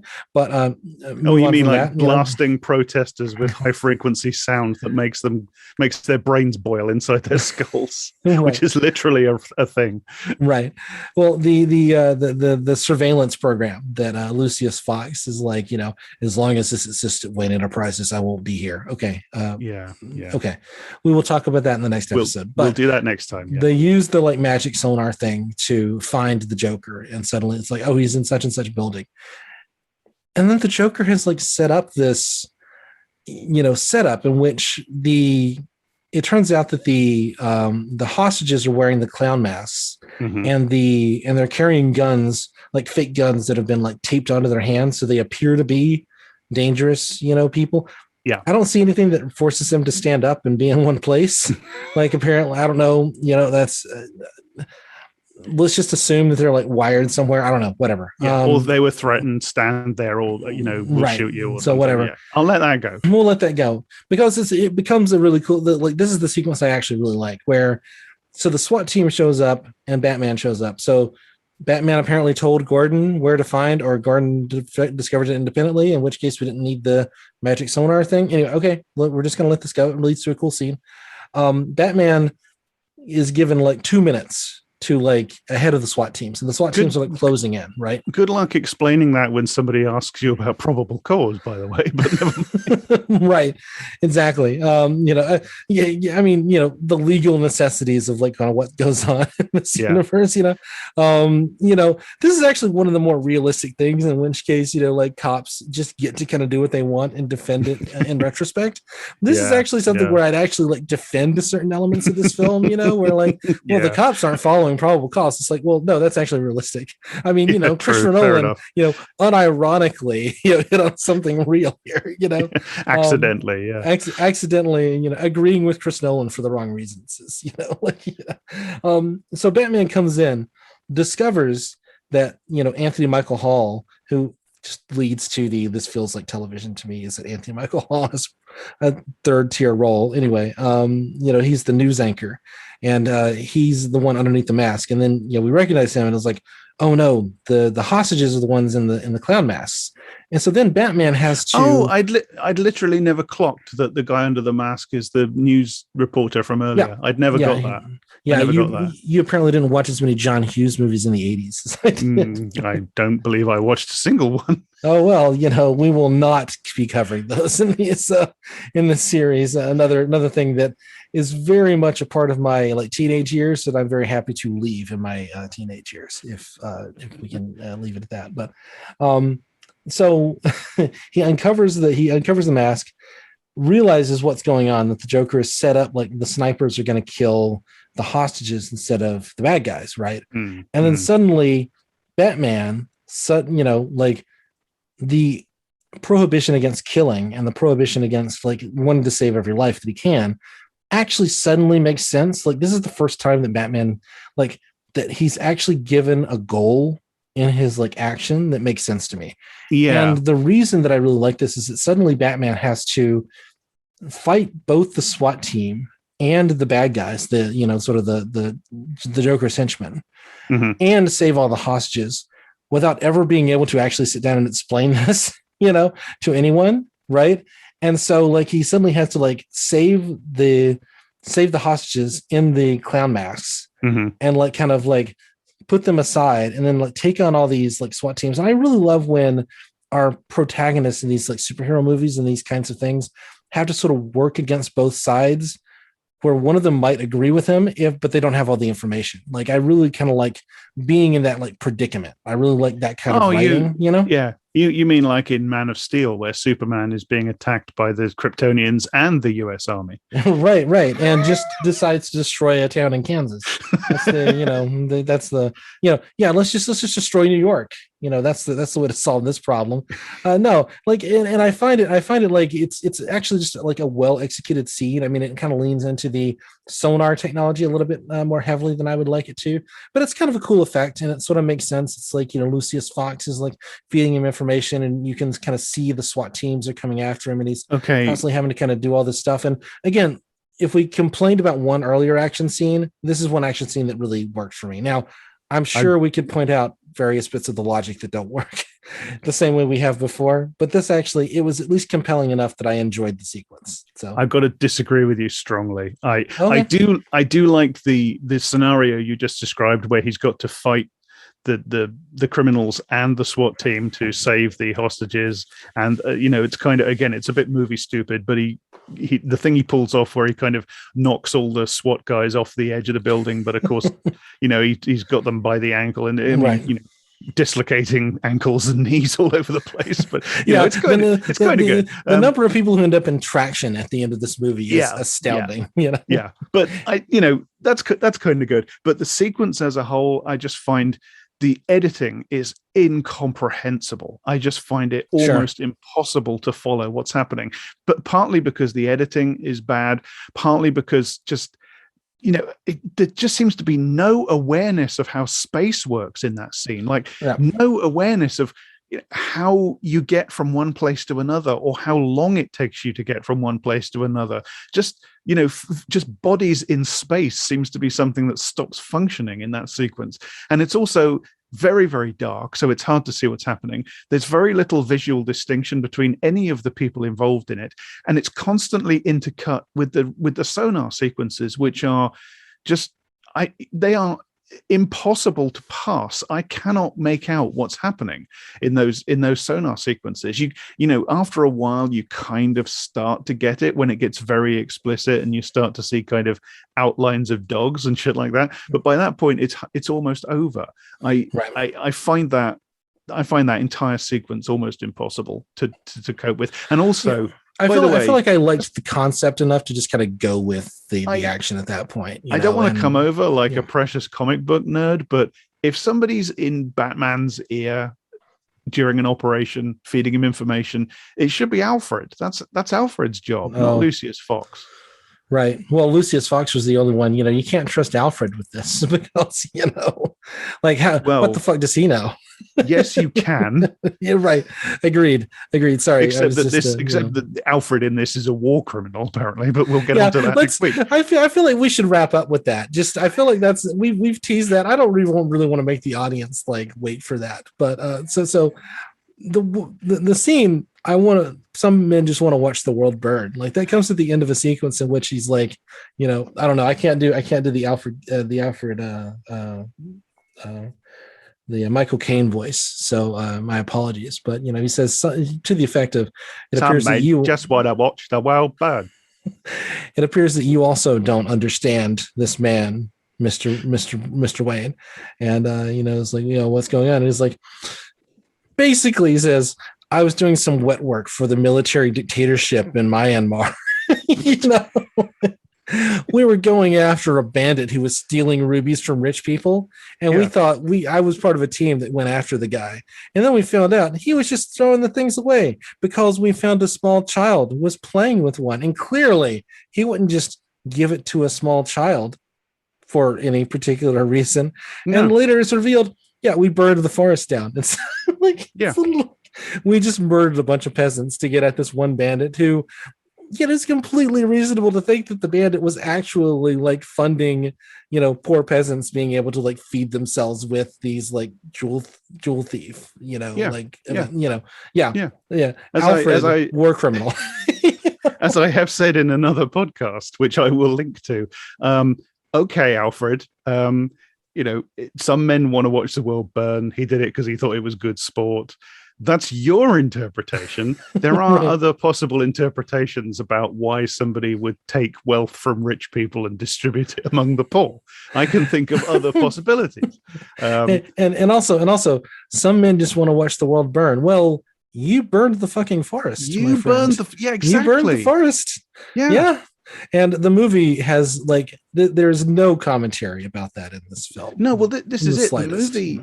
That is not ironic. That's not dramatic irony. The movie takes Alfred's take on that completely at face value, as far as I can tell. That is almost the authorial voice, and this is again something we might talk about with these movies. It's the authorial voice intruding in the dialogue to tell you what the story means. Right. Exactly. It is by fiat, the author telling you this is what's happening. And it, you know, Alfred's perspective it's not questioned. And, you know, it is not conscious of the irony of a man who then goes on to say, we burned down the forest. Also saying, you know, this guy was a nihilistic psychopath. He just wanted to burn everything. It's a perfect illustration of the psychosis of reactionary thinking. Right. And it doesn't know it. And it's so like, again, if they had meant to do that, and I think like this film is like not as bad as like The Dark Knight Returns in terms of like fashy Batman. No. I think this film is interrogating some of these things to some degree. And I would grant it some leeway. And we will talk about that in the second bonus episode about this terrible film, you know, which has some really great stuff in it. Like there is great stuff in this. We have praised elements of this, particularly Heath Ledger's performance and Maggie Gyllenhaal's performance, and there's a lot to like in this film. Like the music. I'm sorry, but there it is. I like the music. It's fine. I'm no Hans Zimmer fan, I think is my problem. I've never I don't sit down and listen to Hans Zimmer music. It's a thing for me, you know. Not my, maybe I'll sit down and we'll listen to it one day, but I tend to like the more dissonant. I really like the Johnny Greenwood stuff. It's kind of like where I go when I'm looking for soundtracks to listen to while I'm doing other work. But it's a thing. Lots of things to like about this film and these films in general. This is, but it's not good. It's just not good. There's just so much. And I mean, I promise you, again, we have scratched the surface on this. Like we could pick apart almost any scene to this. Like there's stuff that doesn't make sense on this level all over the place in this movie. But made $1 billion. So who are we to say? That's ultimately money talks. That's the answer. Yeah. Okay. Well, okay. There you go. Turns out this is going to be a 2-part episode. A 2-part bonus episode. On a Batman movie. On a Batman movie. And we really are showing you who we are lately, aren't we, guys? And girls and everybody else. We just really, really didn't want to talk about James Lindsay some more. Apparently, that's where we are. But we only give you we missed a bonus episode in September, so I guess you get 3 in October. It's going to be fine. Looks like it. Okay. Okay. All right. That was episode 10. Episode 10. Next one will be 10. 1. We'll do 10 and a half, I think. Will be the next one. No, I'm not doing that. All right. The next one's number 11. I'm not getting into halves and B's and no. Fair enough. I'm with you. Okay. Thanks for listening. Yeah, thanks for listening. Customers. Thanks for the support. Please send us messages, even negative ones, about all of our bonus episodes. We do read them, and we do take them seriously, even if we disagree. So thank you so much, and we'll see you in the next one. Cheers. Yeah.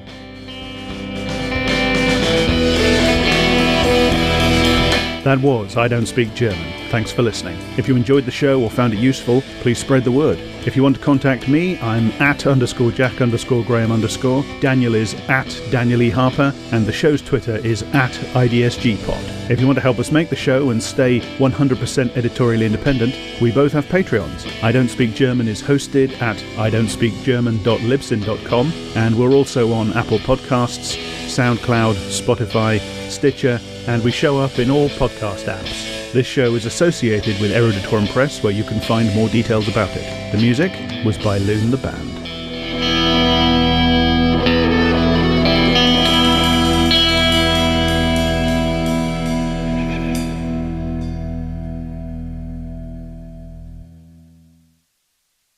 This is I Don't Speak German.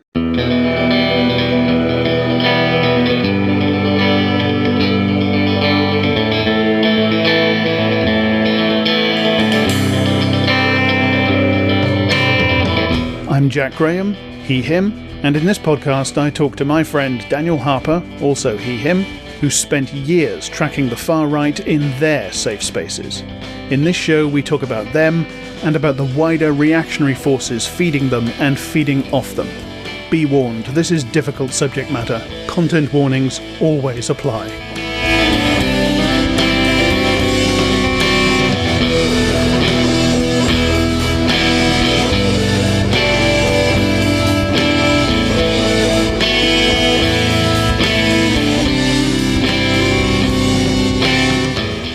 Okay, so this we're going to make less of a do about what the episode number is this time, but it is episode 11. 11. It is, isn't it? Episode 11. Have I got that right? It was 10, and then and now it's 11. Yeah. Okay. I just thought I better check, because yeah. Episode 11, bonus episode 11. That is not episode 11, bonus episode 11, and it's the second part of our 2-part bonus episode about The Dark Knight. Yes, indeed it is. The Batman movie.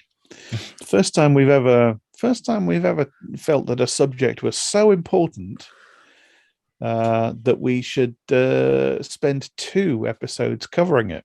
Well, that's never happened before, anyway, because we've done plenty of 2-parters on the main show. But that's true. Yeah. And back in the day, we used to just sit for 4 hours and talk about shit. But we're old men now, so we don't do that anymore. So. Yeah, I haven't got the stamina anymore. So because as you say, back in the old days when we were doing the my old solo show, Yeah, we used to release episodes that were 3-4 hours long, where we just talk and talk and talk about whatever. But yeah, these days we have to break it up into two parts. But yes, last time I think, because we spent so long last time talking about what was just wrong with the movie on a sort of technical level, Right. In terms of just the filmmaking, and I think then particularly just the structure of the storytelling. We didn't really have much time to talk about the movie's themes, did we? Or, So, like what the movie is actually about, which is kind of what we about? try to do in these, is to kind of like, normally we avoid talking about the movie altogether and talk about all the stuff that's around the movie.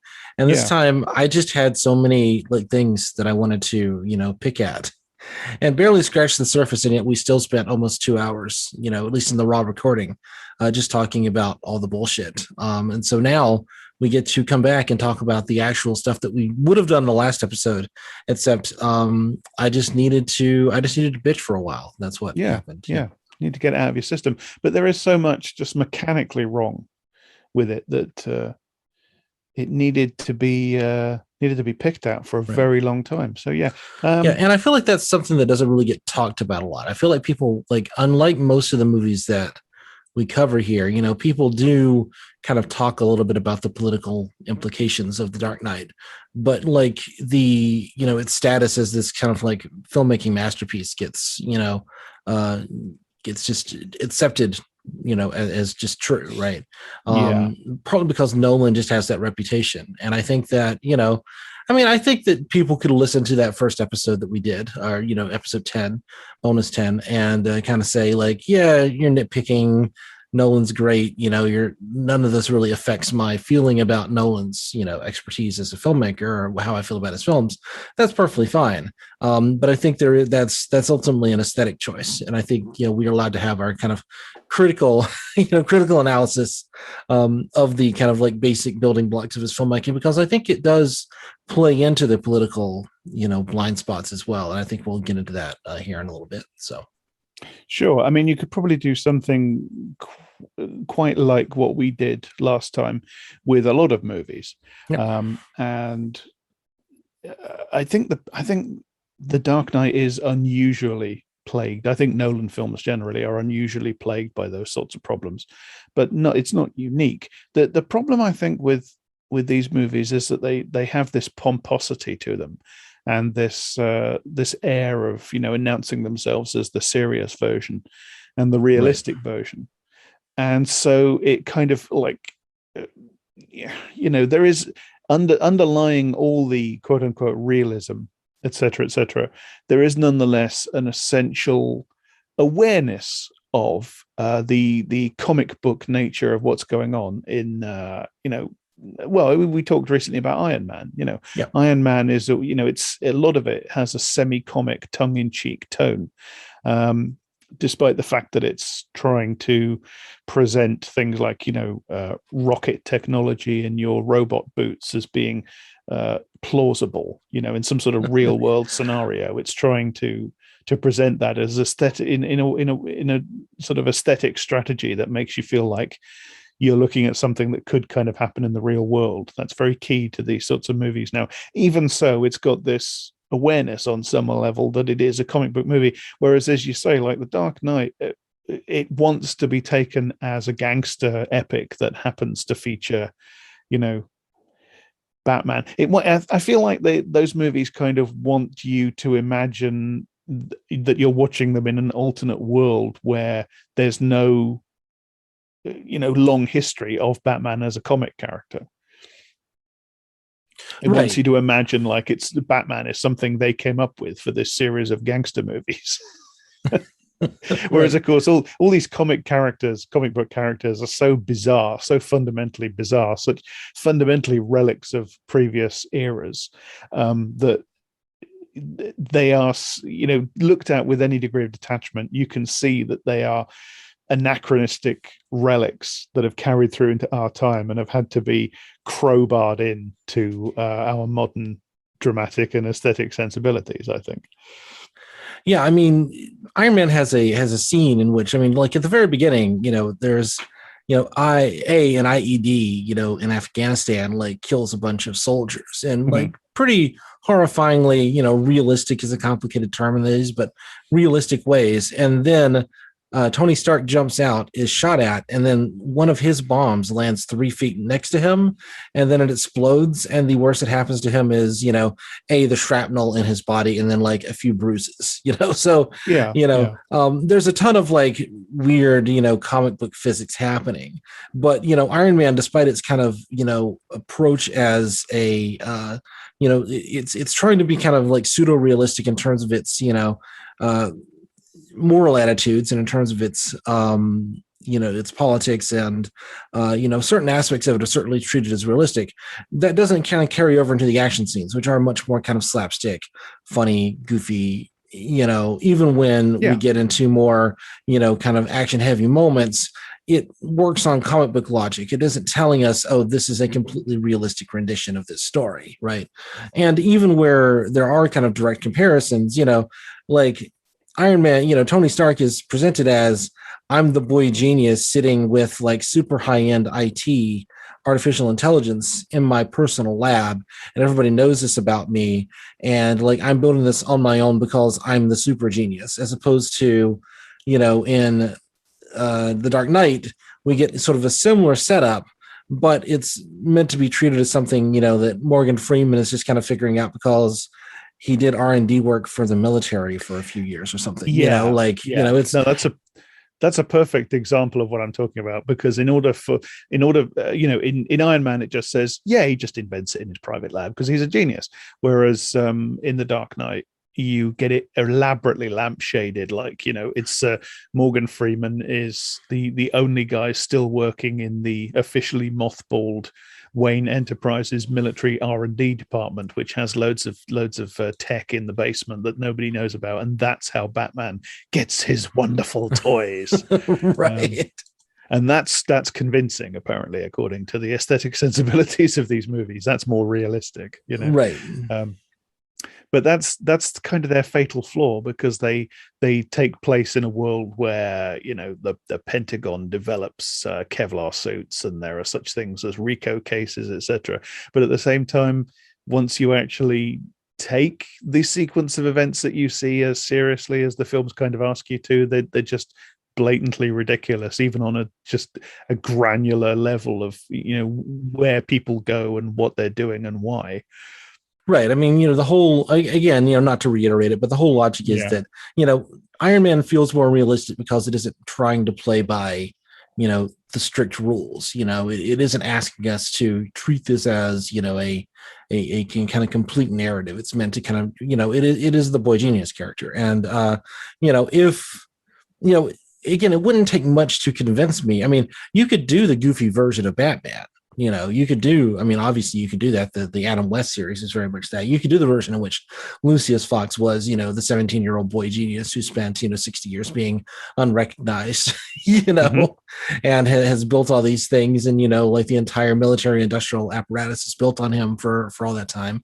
But like, that's not the version that we get, and when you get to that extreme, it does, and again, if we're being sold it as kind of realistic narrative, it's a lot easier to break that sense of verisimilitude. Hmm.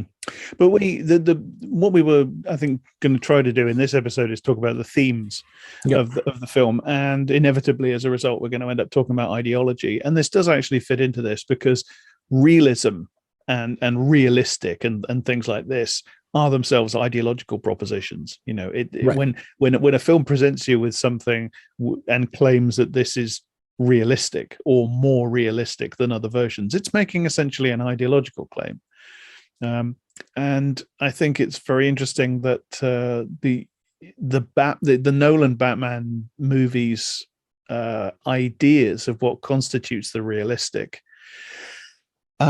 nevertheless still sort of, it's a slightly negotiated, what's the word I'm looking for? Doesn't matter, slightly negotiated version of the same idea of the genius millionaire, but it's still basically the same idea of the genius savior billionaire, I should say. Except that this time we have backstory for his amazing armored suits. They come from essentially the American military industrial complex. Oh yeah, no, absolutely. I mean, corporate America. This is very, very explicit in the Batman, particularly Begins and particularly in the Dark Knight. Like one specific thing in the Dark Knight is that like the plan to get Lau out of Hong Kong, the sort of magic shenanigans he pulls off with the plane that picks him up, etc. It's an old CIA. It's plan. Explicitly a CIA thing, which like Morgan Freeman is just like, oh yeah, I remember back in the 60s there was this Operation Skyhook thing. I think I can rig something like that up, and it just and then suddenly it just works. And it does. It very much is like a 60s Bond effect. We're recording this the weekend that the last Daniel Craig Bond movie is released, and so Bond is kind of all over Twitter a little bit. And I saw some commentary of like, yeah, we should just, if we're gonna keep doing Bond, it should just be like Cold War. We should just go back to the 60s and just Bond should just be a character in the perpetual 60s, which I think would be the only way to do Bond these days, is to just forget anything happened after basically the Kennedy assassination is like, the end. But do them as period pieces. Yeah. But this is very much that. I mean, it is like clearly Nolan. I mean, if you look at the final sequence in Inception, that's a very like Bond, like we're skiing through the snow with machine guns and tackling guards and stuff. Nolan clearly has an obvious reference point in Bond, and the idea of like we're gonna like that whole Lao scene just seems to be like this was kind of the beginning of like China opening up to American cinema, and so okay, we shoot some stuff in Hong Kong and we include some Chinese actors, and we have a certain percentage screen time spent on that, and suddenly we can release it in China and get access to that capital market. So obviously we're going to do that. That's clearly part of the story of like why this whole aside is even in the movie, because there's absolutely no reason that Lau could not have been named Smith and just be in Chicago and they have to do the same maneuver to get him out. There's absolutely no reason for it. But also clearly creatively it's just a James Bond sequence ultimately, which is not even a criticism of it. It's just, that's what it is. It's an action sequence. It's just plopped in there for those two reasons, as opposed to being kind of like narratively cohesive. And then what gets left out of the movie based on that being like something that we just have to do is, the stuff that is actually more like kind of directly on point for the ideas that the film is clearly trying to grapple with. Because that's ultimately just, that whole sequence, that whole character just exists to basically be a MacGuffin for most of the movie.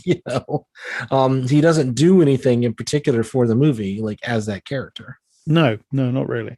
I suppose it's palatable to Chinese markets because he's a villain from, or at least in Hong Kong. I suppose that's how it's, that is, again, ideology. But Nolan is very enamored with sort of glittering corporate cityscapes, and he wants to shoot it on IMAX. So the film opens with exactly that, glittering skyscrapers filmed on IMAX, and then you go to Hong Kong and you get just the same thing turned up to 11. I mean, it's war on terror apologia. I mean, this is start to finish. This is very, 24 the movie, but with Batman. Absolutely. As much as we talk about sort of like the ending sequence in which we have the, the cell phone sonar thing, throughout the city. And so like we're listening to the calls, but it's also supposed to be the sonar technique. And like, it doesn't, like, none of this really, again, it doesn't really make sense, because like when we first are shown the cell phone technology, it's a bomb, B, it's not a bomb, it's like an EMP. It takes out the electronics in the building, right? B, it's just like a sonar pulse, right? Yeah, it's like an echolocation system, right? And so then when Batman kind of shows up at the end, and he's got this new technology which is supposedly based on the old technology, but it's also like, well, you just have to feed it a bit of like Heath Ledger's voice, and then it can track him based on that. So you actually are listening in on the calls, which isn't actually the technology that we were presented at the beginning of the film, No, but it also does have this kind of sonar thing built into it as well. And so, I mean, it is confused in that same way that we were talking about in the last bonus episode, in the sense of like it almost holds together, but doesn't quite. But the whole thing of like when we're listening into everybody's calls, well, we're not storing it, so we're not really the bad guys. But it's very clearly, I mean, it's about like the dragnets that were being done on people's phone calls in the U.S. and by that measure around the world by the U.S. military intelligence apparatus, and about those whole debates, which ran for years. And like basically everybody just shrugged their shoulders when Obama was elected. It was just like, well, I guess this is just what we're doing now. Yeah. So that's the thing. Yeah, and Obama bequeathed the expanded programs to Trump. Yeah. And went after whistleblowers in like a brand new way, during his term, in very explicit ways. Yeah. I mean, really used the, some of the intelligence apparatus in ways that Bush never did. I mean, believe me, do not let me defend George W. Bush ever for anything on this podcast or anywhere else. That man was a fucking monster, one of the worst people of the 21st century, miles worse than Bush. But like, there were definitely ways in which Obama, being the liberal reformer, being the one that we liked, got to do even more heinous shit, just in his under the cloak of likability.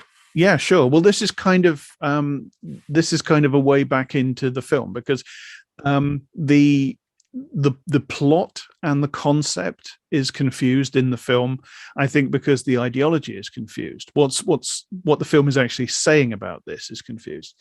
And I think what it's saying is confused because what it's doing is it's putting a kind of liberal gloss on neoconservative ideas and neoconservative propositions. Obviously, the basic idea of sort of mass surveillance of the population, justified by, essentially, to boil it right down, by the extraordinary threat of terrorism. That's what's happening in this. You have the extraordinary threat of the Joker. Extraordinary times, extraordinary threats call for extraordinary measures. So you have to sacrifice a little bit of freedom and liberty in return for security. This is the neoconservative argument, So sure, you increase the surveillance power of the state, and if you've got nothing to hide, you've got nothing to fear. That's the argument, and that's essentially what Batman is doing. But at the same time, the text as a text is expressing, and I think also trying to recuperate unease about that, because you have Lucius Fox there to raise the unease, as I say, to raise the questions about it. Lucius Fox says, this is wrong, it's too much power for one person to have. I'll help you this once. That's the key just thing for me. One time. Just this once, just and then I won't have anything to do with it. I'll kill this baby, sir. Yeah. Just the one. Only one Omala are we going to be? Exactly. That's what I was going to say. So that immediately cedes to the neoconservative position, because it's always just this once. There's always another. We've got to do something, and so just this once. Maybe last time it was a disaster, but don't live in the past. There's this new situation. We've got to do something. Now it's, Gaddafi on his way to Benghazi. Okay, Iraq was a disaster, but what do we do now? So this time we have to do it again. And it's always, we've got to do something. And it's always, this is an extraordinary threat.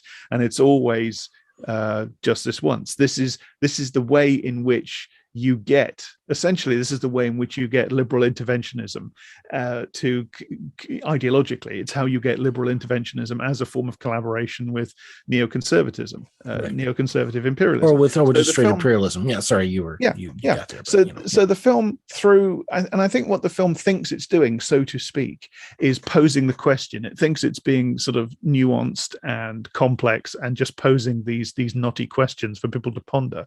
But and it does this repeatedly.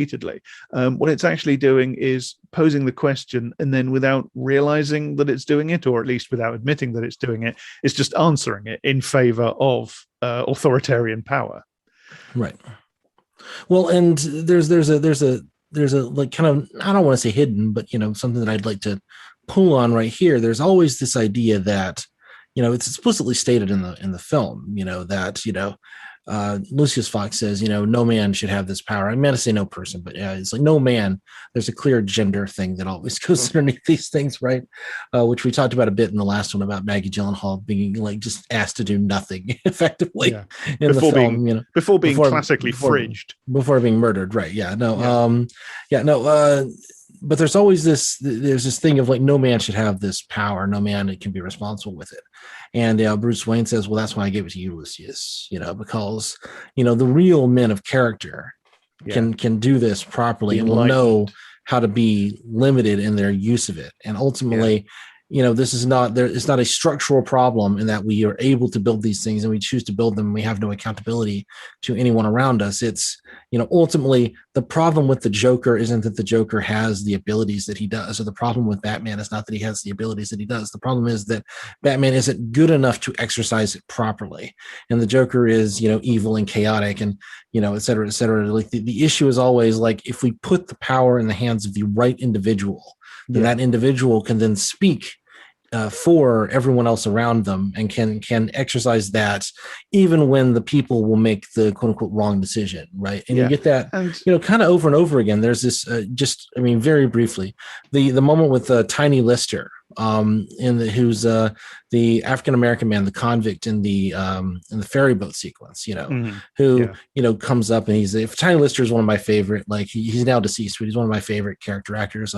He's the president of the United States, or the president of the world in The Fifth Element, and he has a great part in like a small but great part in Jackie Brown. I mean, he's just a great character actor.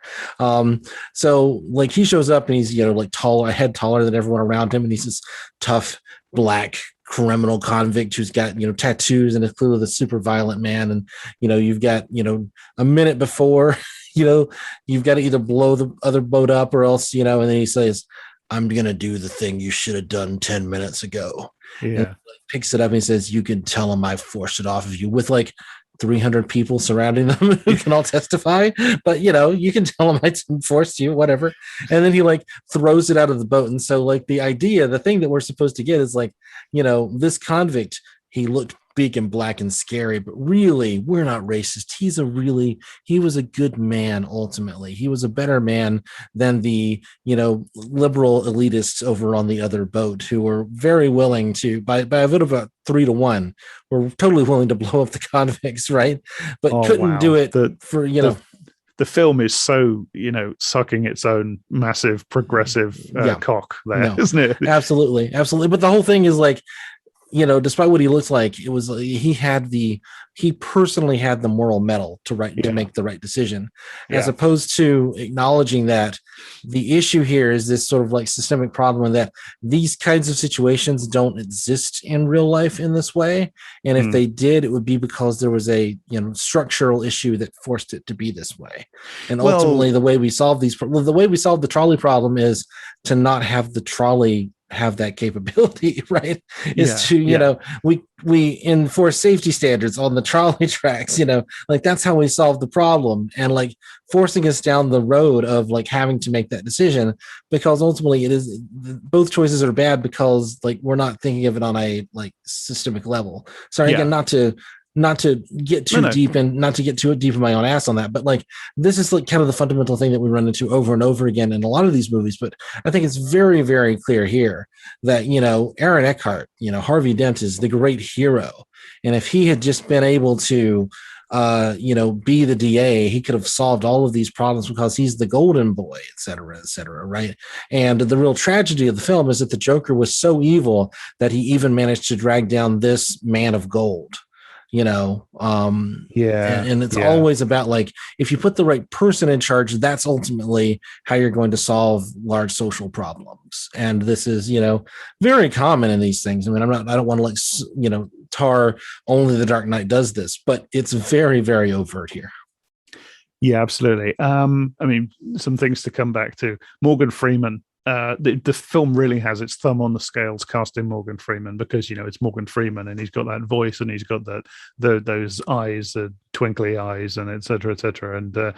And he's cast as like the ultimate moral authority, the god. Ultimately, he's the check on Bruce Wayne's power, and Bruce Wayne is, because Bruce Wayne is fundamentally a good guy, he's willing to amass this gigantic authoritarian system of surveillance, but he's also willing, like Cincinnatus, to give it up because he cedes to the moral argument of the even better man. And of course, Lucius Fox, the ultimate voice of moral authority and sanctity in these, he is a corporate CEO. Let's not forget that. He is the head of a massive corporation. But it's like the film is kind of... He accepted that role reluctantly, Jack. If you remember Batman Begins, he's like, no, I can't possibly.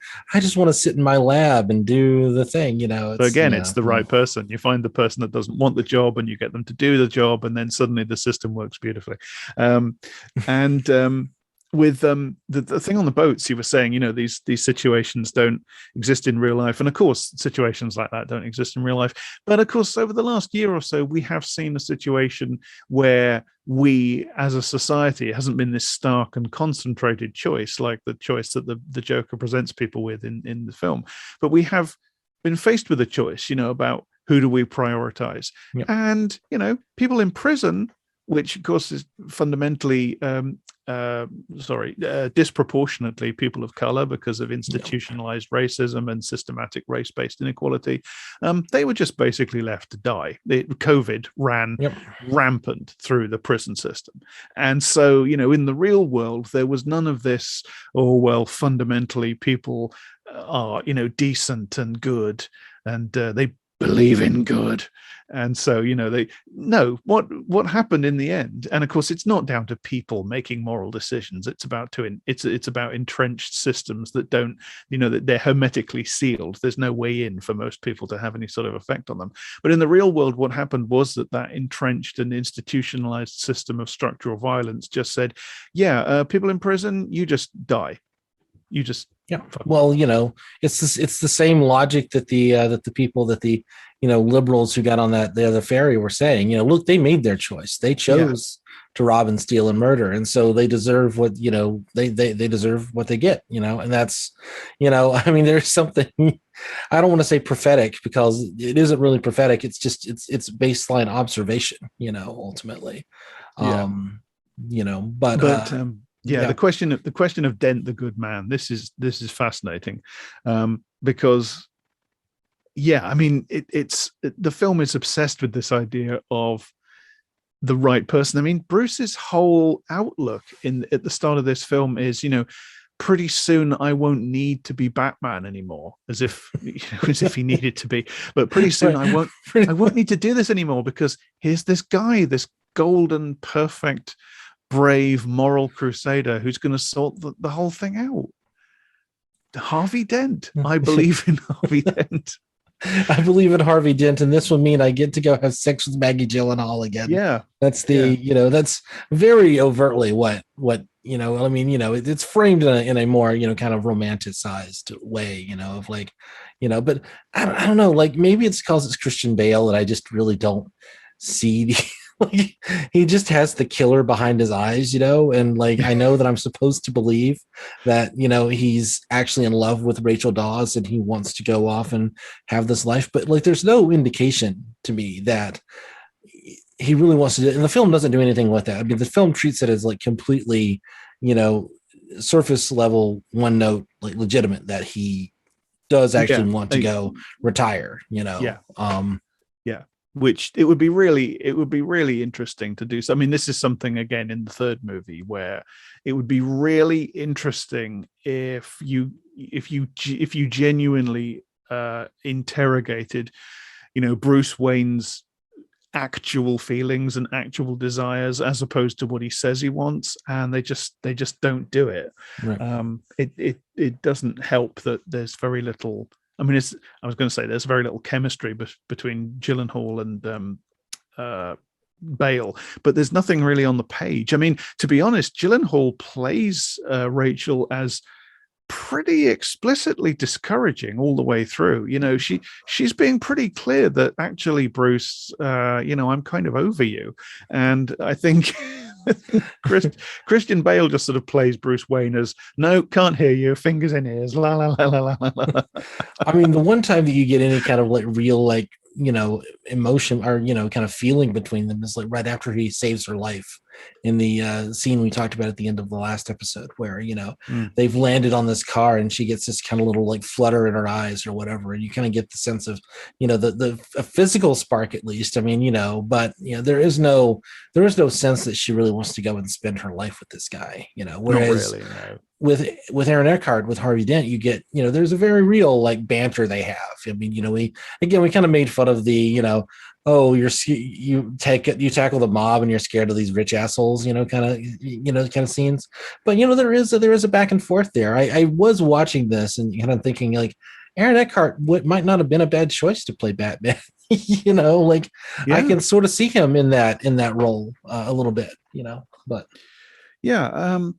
And it's not like he's really given that much to do with Dent, because when I think it's the choice to make Harvey Dent just like this perfect figure is really weird. I mean, I understand that it seems to be going for like a tragic fall narrative, but it doesn't show him being corrupted by power, and it kind of that you get noises about him. He has this nickname Two-Face at the start of the film. Well, where does that come from? And you think, oh, well, is there some complexity to him? No, he's got that nickname from cops who don't like the fact that he investigated corruption inside the police department. Right. And then when you do get to a bit where the film kind of says, oh, Harvey Dent has a dark side that might come out, it's in the scene where he's threatening the Joker goon to try to find out where Rachel is. And ultimately, it's like it's doing that. Oh, the problem with Harvey is that he's just too awesome. He's right. just too morally outraged. He just loves Rachel too much. Well, there's a detail that I missed until I rewatched it this week, and then only on the second viewing. The whole idea of like him being incipiently Two-Face, it just has no traction. Right. I mean, well, okay, I'll get back to the thing I was just saying. I mean, to answer that point, I think that the issue here is that despite the fact that like there are long stretches of this film that don't make sense, and there's a lot going on in the movie, it's got too much happening on too many plot lines at one time. Yeah. And what I gather from the production process is that, originally that Two-Face was going to be the big villain, and they decided to do the Joker. Like they had a lot of different ideas about where to go. And then they just kind of like shoved it all into one movie. And it's surprising that it works as well as it does. Cause I think, over like you do get, I mean, it does kind of go from point A to point B to point C kind of, and you sort of get how the moving parts were meant to go together, and you could put another pass or two through a script on this and make this sing a little bit more. I see what they're going for here, but like the story of, Harvey Dent being, this golden boy who maybe has his own history, who has a complexity, who then, turns evil, and then Batman has to go against him, and then have like a less compelling kind of threat on the outside, like maybe Ra's al Ghul comes back, or maybe, whatever, there's certainly like the opportunity to do something other than bring in the Joker at this point. Especially if you're going to make him if you made the Joker almost like the secondary antagonist, and he's just the sort of like force of nature who's, the one they're all going after, but like the Harvey Dent story is the real narrative. And then in the third movie, you really deal with the Joker like that. You see where I'm going with that. You can kind of see how you can kind of build this narrative and really deal with a lot that's going on with Harvey Dent. But, Harvey Dent, along with, I think, Rachel Dawes, like really it gets shafted by the narrative or by the movie. Yeah. Because A, we've got the Joker, we got to use him. B, everybody, I think, early in the process realized that Heath Ledger was going to be the revelation here. And, when you've got Heath Ledger doing that on screen, you give him as much time as you need. I mean, like you almost can't blame them at that point. So who knows what the actual production process was, but it makes sense. But like on a screenwriting level, you can sort of see it seems like there are better ways to do this. And it just feels like it's both really flabby and completely overstuffed, narratively. Yeah, and the key scene in the film really is the scene between the Joker and Two-Face in the hospital, and that is where you get a very clear instance of this thing I talked about last time, where dialogue is used to sort of crowbar things into making shape. So you basically give characters dialogue that says, no, actually, this thing I'm doing now, it is in character. So what you get in that scene is you get Two-Face's thing of sort of flipping the coin, and you live, you die based on the coin toss, which has been doing the entire movie for no particular reason. Right? For no particular reason, except that he's going to be Two-Face one day. Sometimes he's got a two-headed coin, and sometimes he's got an honest coin, and you don't know which one he's carrying at any given time. And that's something you only notice if you really watch carefully, by the way. But yeah. Okay, yeah, but because after he gets out of hospital, he goes on this killing spree, and the killing spree is it's revenge, except that he's now got this fixed idea in his head that he has to get people to call on the toss of a coin, and they live or die based on the fall of a coin, because that's fair. And in some way, he was denied fairness. So it's like he's making a point, you get fairness that I didn't get. But that comes entirely from the Joker's monologue to him about how chaos is fair. So it's them hammering the two bits together to insist that it all makes shape, it makes sense, and the one thing flows from the other, I think. Well, and just the movie would, I mean, it doesn't even have to be Two-Face, right? Like the movie would make sense if it was just brilliant DA, Golden Boy, who Batman believes in, who Bruce Wayne believes in, who wants to like hang up the cowl to give him the moral authority to go off and like do the thing that he needs to do. And he's dating Rachel Dawes, and then this whole situation happens, and then Rachel dies, and then Harvey Dent seeks out revenge. And just leave the coin tossing thing, leave all that out of the narrative. Everything makes perfect sense. The whole thing is that suddenly, because it's a Batman movie, it has to be Two-Face for whatever reason. Yeah. It could just as easily have been the Riddler. The Riddler shows up, and whenever I'm like questioning a client, I like to put a little riddle in the middle there when I'm doing my depositions.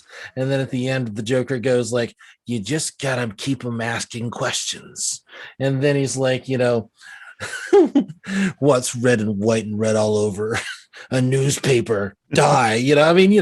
Sorry, I'm writing this in my head, right? But it doesn't have to be Harvey Dent is the point I'm making, and so all the narrative around that it's just kind of shunted in because we have to have this character be that. And yes, I know there's a long history of the comic books. It comes from the comics. I don't want to hear people. We get to treat the movie as the movie and not as 80 years of comics or whatever. Anyway.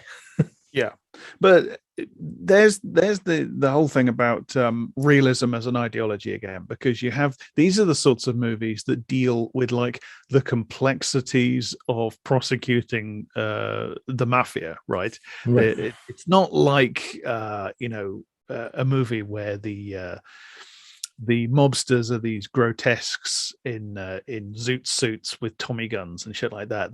They look like mobsters from real life, which actually means they look like mobsters from old episodes of Law and Order. Yeah, right. Or old film noir, because the long, yeah. Continue. You get all the Italian American actors in, and they sort of do second hand Goodfellas stuff, and you get to the scenes with the district attorney, and he's talking about the difficulties of prosecuting enterprise corruption. It's realistic, but of course it's a completely ideological idea of what constitutes realism, because encoded in all of this is the idea that like um, organized crime is just this alien threat that sort of grows inside cities like a cancer. For no reason. It doesn't come from anywhere. It doesn't have any context. It doesn't have any material basis. It's got no similarities whatsoever to any other kind of organized capitalism, like the kind that takes place inside gigantic glittering skyscrapers, the skyscrapers that you see on IMAX cameras. It's not.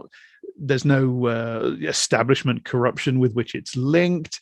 There's the movie and prosecutors are good people. The entire complexity of who prosecutors are and what they do, their effect in society, their role in society is just completely elided in favor of this childish myth about heroes trying to restore public morality and law and order and make everybody safe. It's we're just trying to protect the man on the street. You understand? Yeah, and again, I know it's a comic book movie, I know it's a Batman movie, but the point isn't that it has a simplistic view of the world. The point is that it has a simplistic view of the world while announcing itself as a serious movie in 100 different ways, as a realistic movie. It's trying to present itself with sophistication, and it actually is in some ways more sophisticated than than other movies of its ilk. I think I might have mentioned this in the last one, but there's the line in which Harvey Dent is talking to the former commissioner before Gordon becomes Commissioner Gordon, and it's like, well, the big guys are going to get away, but hey, all these medium-sized guys, we're going to get to prosecute all them. You'll get 18 months of clean streets. Imagine what you can do.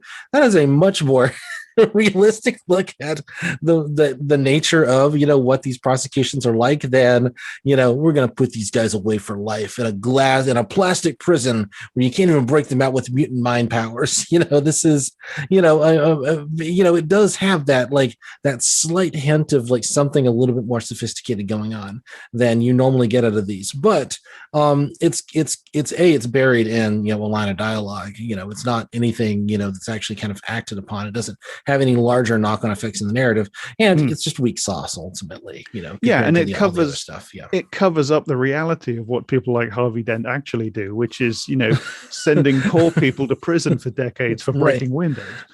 Yeah, and you want just ones I'd love to see a Batman movie that actually deals with like broken windows policing.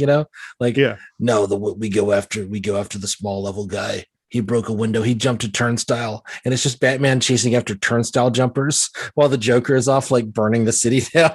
Because the Joker won't do that if we just arrest enough of the turnstile jumpers. Yeah. The other thing I always want to know, people come when you talk like this about movies like this, people always say, "Oh, just relax and enjoy it." I would love somebody one day to explain to me why it is that so often just relaxing and enjoying it entails accepting at face value the ideological claims of the ruling class. It's just a coincidence that when you relax and you just take it easy and you just enjoy things, it means acceding to this sort of ideology. It's weird, that, isn't it? Yeah. I mean, if the movie were extolling the values of Stalin, but it had some cool action scenes, you wouldn't be. Oh yeah. No one would ask. No one would say like, "Oh, come on, it was just a gulag. It's nothing. Just let it go." Except the gulag, cool action sequences. That's all we need in a movie, right? As I've said elsewhere, if these movies were, or their equivalent were coming out of North Korea, and they were presenting the authorities in North Korea in similar ways, or even more so, Dark Knight Rises, if you had something like the equivalent translate, nobody would be in any doubt that you were looking at propaganda. It would just be obvious. But of course, in this context, it's invisible to people. Right. I mean, the North Korean version would be, well, yes, those dissidents actually were doing terrible things. There was a terrorist out there. He's burning peasants down. So we just have to do something to get at him. And the state repression is just a necessary artifact of that. That would be what that narrative would look like, for sure. Yeah, absolutely. Yeah. Um, No. I just want to make sure we get this in before, just want to make sure we cover this. And I want to present to you a thesis on The Dark Knight, the film. And that is Harvey Dent did nothing wrong. And the reason that I'm presenting this, tongue in cheek, of course, before that gets clipped or whatever. But if you remember that I think we mentioned the scene in the last episode where Batman and Harvey Dent and Gordon are like standing on the rooftop and they're having like the conversation. And there's this like, back and forth that Dent and Gordon have about like, Gordon has got some people that Dent, prosecuted when he was in internal affairs, and like he's got dirty cops, quote unquote. And you really need to get rid of those people because they're bad people and you shouldn't have them around you. And the two names that he gives are literally the two names of the cops who end up being the dirty ones on the role of Marino of Eric Roberts. Yeah. So like, actually, Gordon, all of this is your fucking fault. Yeah. You were told. You were told that these two particular people were the problem. If you had fired them now when he told you, none of this would have happened. Yeah, that's right. It's true. I mean, and so like, I mean, there is a sense in which Harvey Dent has when he's sitting there and he's got, Gordon on the ground and he's threatening him and, ask for an apology. Now, of course, threatening the man's son. I mean, that, of course, we're not justifying that in any way. That's not the point here. But, like he has a right to his righteous anger at this point. Sure, I told you, Harvey Dent was completely correct. Which only goes to like make him even more the golden boy, right? Like, exactly. Yeah. I mean, there is if you put entirely aside the fact that he is a ridiculously heroic, sanctified portrait of prosecutors and DAs, there is a sense in which this is a fundamentally decent guy. A guy who does want to clean up police corruption, for instance, who is just monumentally shat on by this society that he tried to help. Right. Even before he gets into like this situation and like he's got to deal with the fucking Batman. Yeah. Yeah, there is the line where he's talking to Michael Caine at the party and he's like, oh, you've known Rachel like her entire life. And he's like, yes, sir, I have. And it's do you any old psycho ex-boyfriends I should know about? It's like, you have no idea. Yeah, that actually makes it into the trailer. I mean, yeah, it's a great line, right? I mean, sorry, line, it's Michael Caine, can't say much wrong. I think we said this last time. It's what's so frustrating is that there is a lot of good stuff in all these films. They're good enough that you wish you could get into them and save them. Right. Save them from Christopher Nolan. Direct Nolan. And hire a better action choreographer. That would be the other thing. Yeah. I mean, I think the best thing in all of best thing definitely in this film, and I think the best thing in all of these movies, all three of them, is the Joker himself. And it's not just because Heath Ledger gives a brilliant performance, and he does. It is genuinely a brilliant performance. We said that last time, and it's true. It's also that the Joker is genuinely cleverly written. And, I've talked about this elsewhere, and I am genuinely less than 100% sure how deliberate this was and how conscious the writers and producers and so on were of what they were doing. But I think it has to have been deliberate, at least to a great extent, which is that the Joker is the exact opposite of what he claims for himself. The Joker claims himself to be this completely planless, random, he says, I'm just a dog chasing cars, etc. Right. I don't have a plan, etc. And his professed biggest hatred is of schemers and planners and so on. And as I've said, he never does anything without planning it for effect 3 weeks in advance. Everything he does is meticulously planned. It's actually plans within plans within plans. Yeah. It's ridiculous. I mean, we laughed last time about how it appears that overturning the big rig and crashing the bike and Batman being knocked unconscious is all part of the police plan.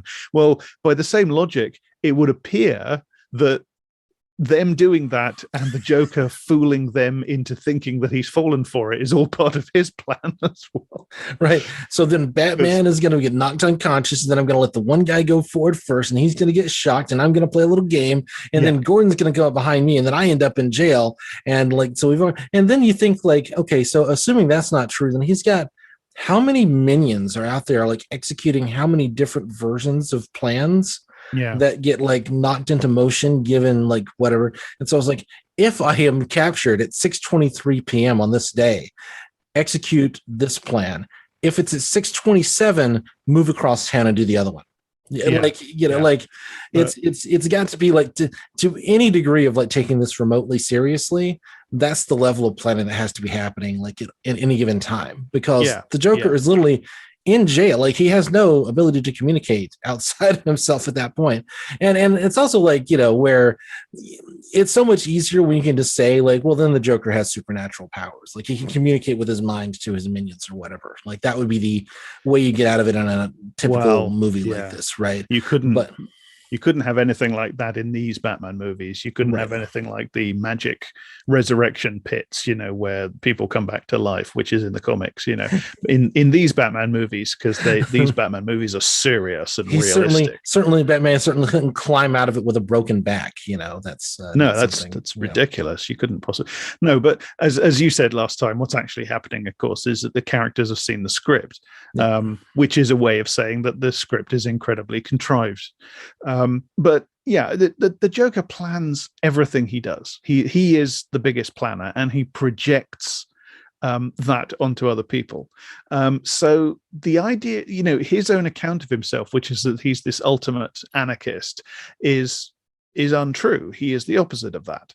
But what you end up, it's very cleverly done, because it's even down to little things like in the opening sequence, he manipulates one of the guys into the position where he gets run over by the school bus by moving around, and thus getting the guy to move around into the path of the bus. Like, it's everywhere in the film. Everything he does is calculated and planned, and which means he knows that guy is going to confront him and refuse to be shot by the Well, I think that could be improvisation. I'll give them that. Okay. But it's right the way through, this irony. And I like that they also don't call it out. Like, I'm actually kind of surprised that they managed to be subtle enough that there's no point at which any of the characters says this to him. It's just there for you to notice if you notice. Right. Like, another thing I like is that it's pretty clear to me that the people on the boats have their own detonators. But again, it's never actually said in the dialogue. It might not be. Nobody discovers that and says, hey, we got our own detonator. But I think based on everything else the Joker does throughout the movie, they must have, mustn't they? Surely. Right. But no, clearly. The thing about that is the way it complicates this picture of the Joker as kind of like an anarchist urban terrorist. Well, there's nothing more frightening to a proto-fascist reactionary than an anarchist. So I think, I think that really comes down to, Nolan and his crew were kind of like, we wanted to be the scariest thing imaginable. Okay, how about a murderous anarchist clown? And like, he pushes that way, it's like it has to be kind of deliberately that it can't be crazy. It has to be, I'm an anarchist, And it's always the way with revolutionary characters or characters who challenge the status quo in any way in these sorts of stories. Are always simultaneously, crazy fanatics and manipulative Machiavellian schemers, because they have to be both at once. Always.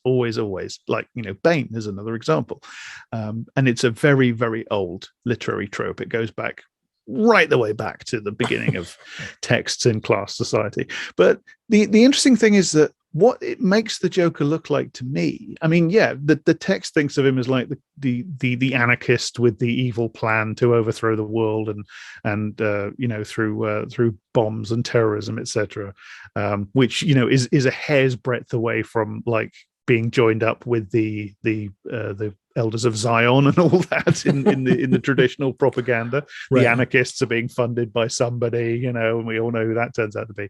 But the interesting thing is that what he looks like to me it's the Joker projects his own pathology onto other people. What I see is like the reactionary ideas behind the film projecting themselves onto him, because what he actually is a reactionary conservative. And you can see that in the fact that he thinks the thing with the boats will work, because he'll pit people against each other, and people will prove to be sort of squalid and cynical and selfish and out for themselves and incapable of self-sacrifice, etc., every single time. So he's got that quintessential reactionary cynicism and pessimism about people, as well as loads of other traits. So he looks. I mean, he's a reactionary conservative who thinks he's an anarchist. I mean. This is a species that you and I have a certain familiarity with. Right. He's a libertarian. Is what you're telling me. Exactly. He's a paleo-libertarian. He's an anarcho-capitalist who nonetheless doesn't want money because all he cares about is knives and dynamite and gasoline. And what they have in common? They're cheap. But he does not a bad line, money, not a bad sequence, but no, again, there's lots of good stuff in it. There are good lines. There are great lines, but but he does want the money. He says, I don't want the money. Well, you do. You've got the money. Okay, what you wanted to do with it was set it on fire, but you still wanted it so that you could do that with it. Right. You have still accumulated it and consumed it. Right. like any other capitalist accumulating wealth and then just burning it. Right. Yeah, I mean, just to rewind slightly. I mean, one of the things that we see over and over again in the film is, the database, and there's this, everybody's got their DNA on file, everybody's got their fingerprints on file over and over and over again. And the one thing that we really learned about the Joker is he's wearing custom clothes. There's no DNA, there's no print matches, there's no nobody knows anything about him, and that makes him even more of a mystery, right? But this is ultimately, again, kind of in this society, in this police state beset by mob violence, beset by all of these things, there's no it's like horribly implausible that he's literally that far off the grid that they have no idea who he is or where he came from. It's again one of those screenwriters conceits of this way we don't have to give him he's scarier if we don't get a real backstory. Okay, I agree with that, but once you've put him in this world, you then have to explain why he doesn't have a backstory then, or you have to give some kind of coherence to that. You at least have to confront that, in my mind. But the film doesn't want to, because that would mean telling you something about the Joker, and it would mean making him something more than kind of pure symbol at that point. Yeah.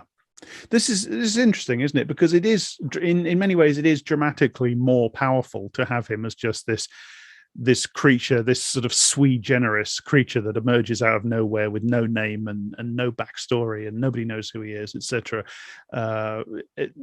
That's of course how it works in the comics, and it does have a charge to it. It does have a sinister charge to it, but at the same time, it kind of totally removes him from any, the absence of an origin story for the Joker removes him entirely from any kind of material or social context. Right. He's like the perfect emblem for how crime, quote, in inverted commas, crime, capital C, as this alien force in these stories, how it works in these sorts of stories, because in these sorts of stories, crime is just, as I say, it's like this invading alien force that just comes out of nowhere. It doesn't have any social roots in poverty or injustice or inequality. It's just this sort of badness that is just there, that needs to be stamped out by the proper forces of law and order. And to make the Joker this completely originless, identityless person, it really is a reification of that idea.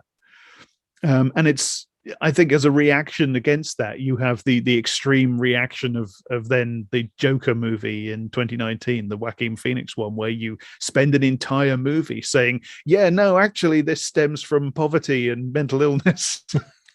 Right. Yeah, no, agree. I mean, there is, and which just tells you can tell valid stories either way, or some mix of which. He doesn't have to be this, but they chose to make him this so that you could You could just make him this kind of, again, almost an idealist force. He doesn't have a material reality or a social history. You said that. I mean, you said you used those words, but like, no, that's you put your finger on it. Exactly. He exists outside of material reality. He is a force of pure malevolence that comes from nowhere and then disappears into nowhere because the actor ceased to exist at the end of the film. But it's very clear, I think, at the end of the film that he's being set up to come back in the threequel, but not so much. But of course, tragically, that couldn't happen.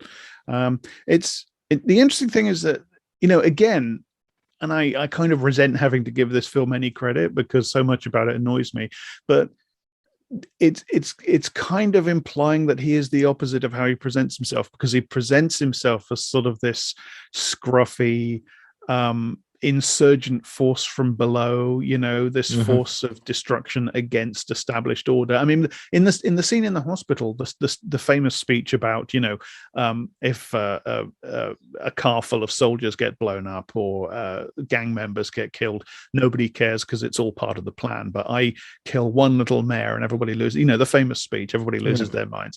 What that is, filtered through his pathology, it's a bang on the money critique of structural violence and how people are blind to it. And it's a critique of the fact that the ruling class have a monopoly on violence, and there is structural violence built into poverty and war, etc. And we've normalized it ideologically. We've manufactured consent to it, whereas the forces that are outside the ruling class, outside the established power structure, are then considered outrageous and terrible for doing things that are at least no worse than, and very often nowhere near as bad as the things that go on within the confines of the status quo. In a nutshell, it's actually a completely correct and on point critique of those things. Right. The thing is, which again is an old screenwriter's trick, is you give the truth, you give the speech about the truth to the worst person in the room, as opposed to giving Superman that speech, you give it to Lex Luthor, and it's just all the more effective.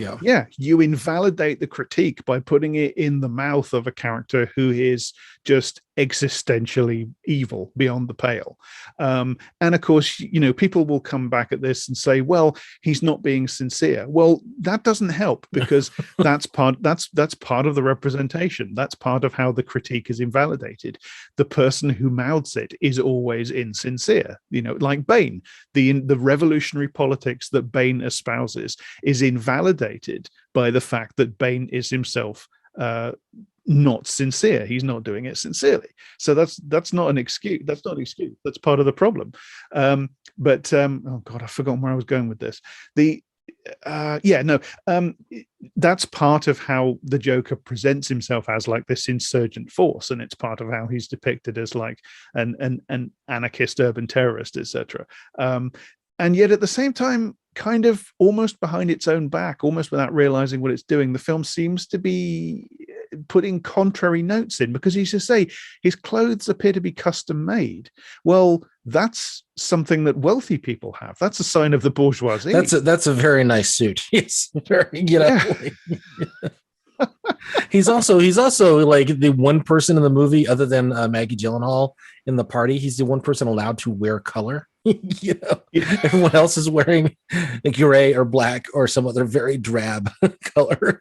The Joker is the only person who's allowed to, which you could read all into. There's some racialized stuff that goes along with that, and like queer coding, et cetera, which we don't have to get into. But like that purple suit is the one thing that anybody's allowed to wear that actually it actually draws your attention at all, right? He is one of the least queer-coded Jokers there's ever been, this version of the Joker. And I'm not sure how I feel about that, because queer coding is, of course, this incredibly complicated issue. Yeah, not something you and I need to get into at this stage. I would like to briefly talk about Bat-Tifa, Antifa Batman. I mean, we're going after mobsters, we're going after, which is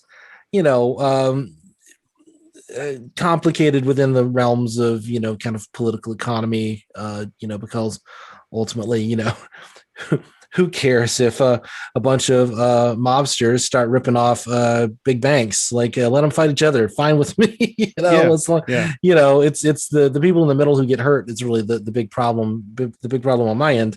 Also, like, black market economies often worked more efficiently and were actually better at giving spoils to the working class than the kind of traditional economies historically. And the mainstream moralistic establishment critiques of black market economies are completely hypocritical because capitalism literally couldn't survive without them. Right. And ultimately, I mean, one thing that gets, name checked, but really doesn't really ever go anywhere is that, of course, the black market economies, the mob economies were often, funded by and then like co-funded, actual, quote unquote, legitimate political projects. And that's something that, many other films and TV shows and books, et cetera, have had much more interesting things to say. And so ultimately, if we're going to talk about, going after the mob through, quote unquote, Antifa tactics or whatever, that's just kind of a non-starter to begin with. Like, it's just hard to even imagine that being like a valid critique. But if we imagine, sort of like masked vigilante in black engaging in acts which are meant to kind of protect, working people, I mean, that's there is a kind of a direct line between Batman and like Black Bloc, for instance. And ironically, the thing that like makes it that separates this version of Batman from that is that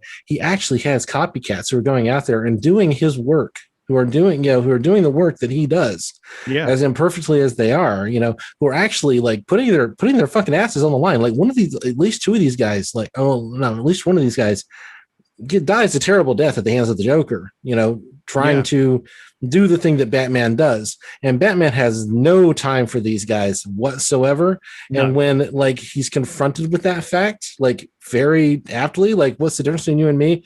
I'm not wearing hockey pads. And it's like, oh, because you're a billionaire, that makes it okay when you do it and not when we do it. Yeah, great. Yeah. It's fine. It's one of the most infuriating things about these movies. Bruce Wayne repeatedly says, I'm doing this to inspire people. The minute he actually inspires people, he shuts them down and he says they shouldn't be doing it. And as you say, his argument is, the thing at the end of the third movie, I wanted to show that anybody could be Batman. You mean anybody with $1 billion? Yeah, right. Exactly. When the people who were actually doing it in the previous movie, you gave them like, there's an argument to be made for, Batman should have like encouraged these guys, should have like said, like thrown some armor or something, that, that's like one of the big things that like Spider-Man works better as sort of an Antifa superhero because he actually does have like the support and then supports in himself, the community around him, and that's a very explicit part of like the Spider-Man mythos. Yeah. And that's like actively discarded in this film, right? Yeah, absolutely. Also, Batman doesn't do much, at least in the narrative of the film, against the kind of big bad guys. So if we are assuming the mob are the kind of evil players that should be gone after, which I'll accept for the sake of argument, Batman does almost nothing against these guys. He is completely ineffective because he gets distracted dealing with the Joker. Know who does the big damage against the mob? It's the fucking Joker. Yeah. The Joker does way more damage to these guys than anybody else in the film. So again, the Joker did nothing wrong. That's the lesson here.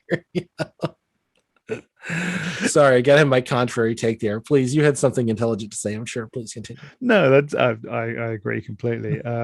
I think it stems, I think, from the fact that the Joker is being on a good day, I credit the Joker in this film as being this complex depiction where he says he's one thing and he's actually another, etc. And I think that's true as far as it goes. On another day, I think they just didn't make their minds up. They just couldn't decide, and he ends up confused because one of the notes about the Joker, like, he does kind of destroy the mob as well, and it's like he destroys everything. He just indiscriminately destroys everything. Right. And it's because of and again, this movie came out in 2008, sort of the height of it's the same year as Iron Man came out, isn't it? 2008. I think it's within 2 months of each other. Yeah.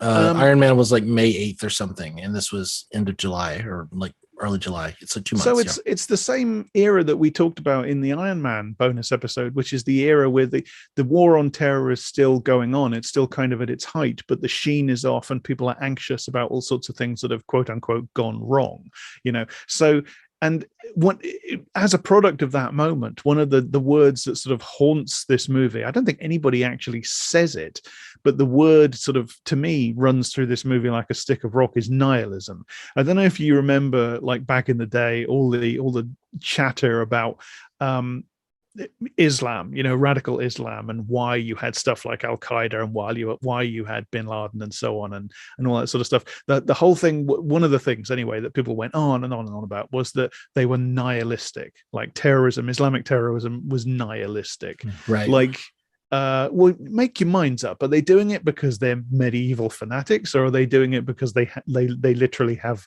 no belief system, or they believe, if we are nihilists, we believe in nothing?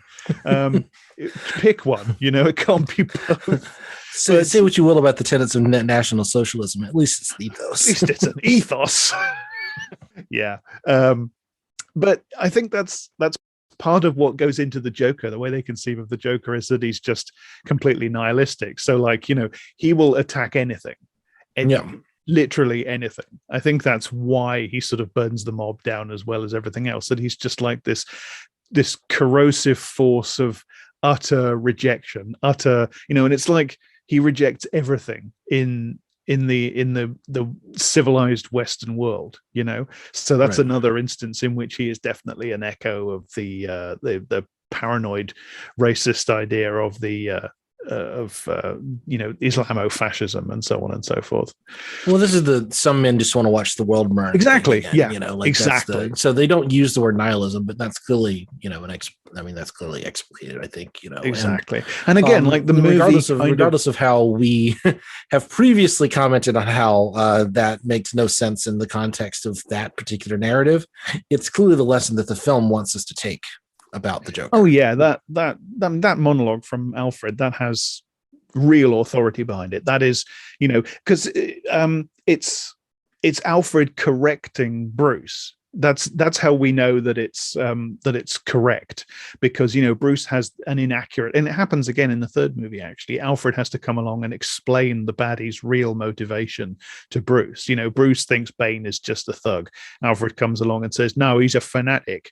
And in this one, it's kind of the opposite. Right? Yeah, he's got to want something. No, he doesn't want anything. He just wants to watch the world burn. And Alfred gets that specifically from his worldview, which is the worldview that he acquired as a mercenary working on behalf of, imperialism in Burma and authoritarianism in Burma, where he's putting down what sounds like a people's rebellion. Very much so. Yeah. It's like I did do the Wikipedia thing of like what would have been going on in Burma at that time, and you go, oh right, military dictatorship. Yeah, you were working for the military dictatorship in what is now Myanmar. And he can't say those lines. Yes, Mr. Bruce, back when I was working for the military dictatorship in what is now Myanmar, there was a people's rebellion, and I was there to put it down because you and I are not so different. It reminds me of that bit in Die Hard where, the villainous evil terrorist, who of course is, Die Hard's another interesting text, because of course the terrorist turns out to actually be just a corporate raider of a different type, but Hans Gruber did nothing wrong. Gotcha. Right there. Yeah, Hans Gruber did nothing wrong, forthcoming from IDSG. But there's a line where he's talking to Mr.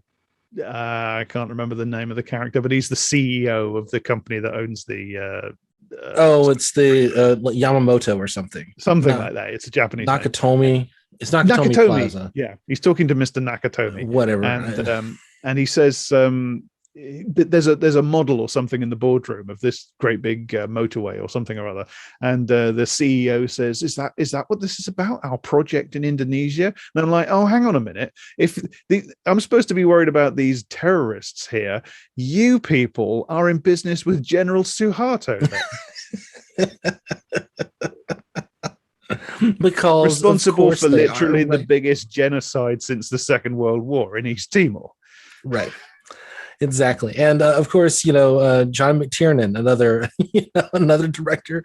It's just like it gets buried in so many of these movies. Like again, the ideology. Like I didn't say this last time. I was kind of in the back of my head, but I feel like this is a good place to wrap up. Is that I feel like when I watch The Dark Knight, I feel like it's such like it's just built out of it's built out of the same structural blocks of all these like 80s movies of like the Stallone and Schwarzenegger and the diehards and all those sorts of like things. And it's just kind of like turning it on its head and being like that more sophisticated version of that, and so it has to have like the long dialogue about nihilism and anarchism and whatever, but ultimately it's kind of selling the same vision of the world.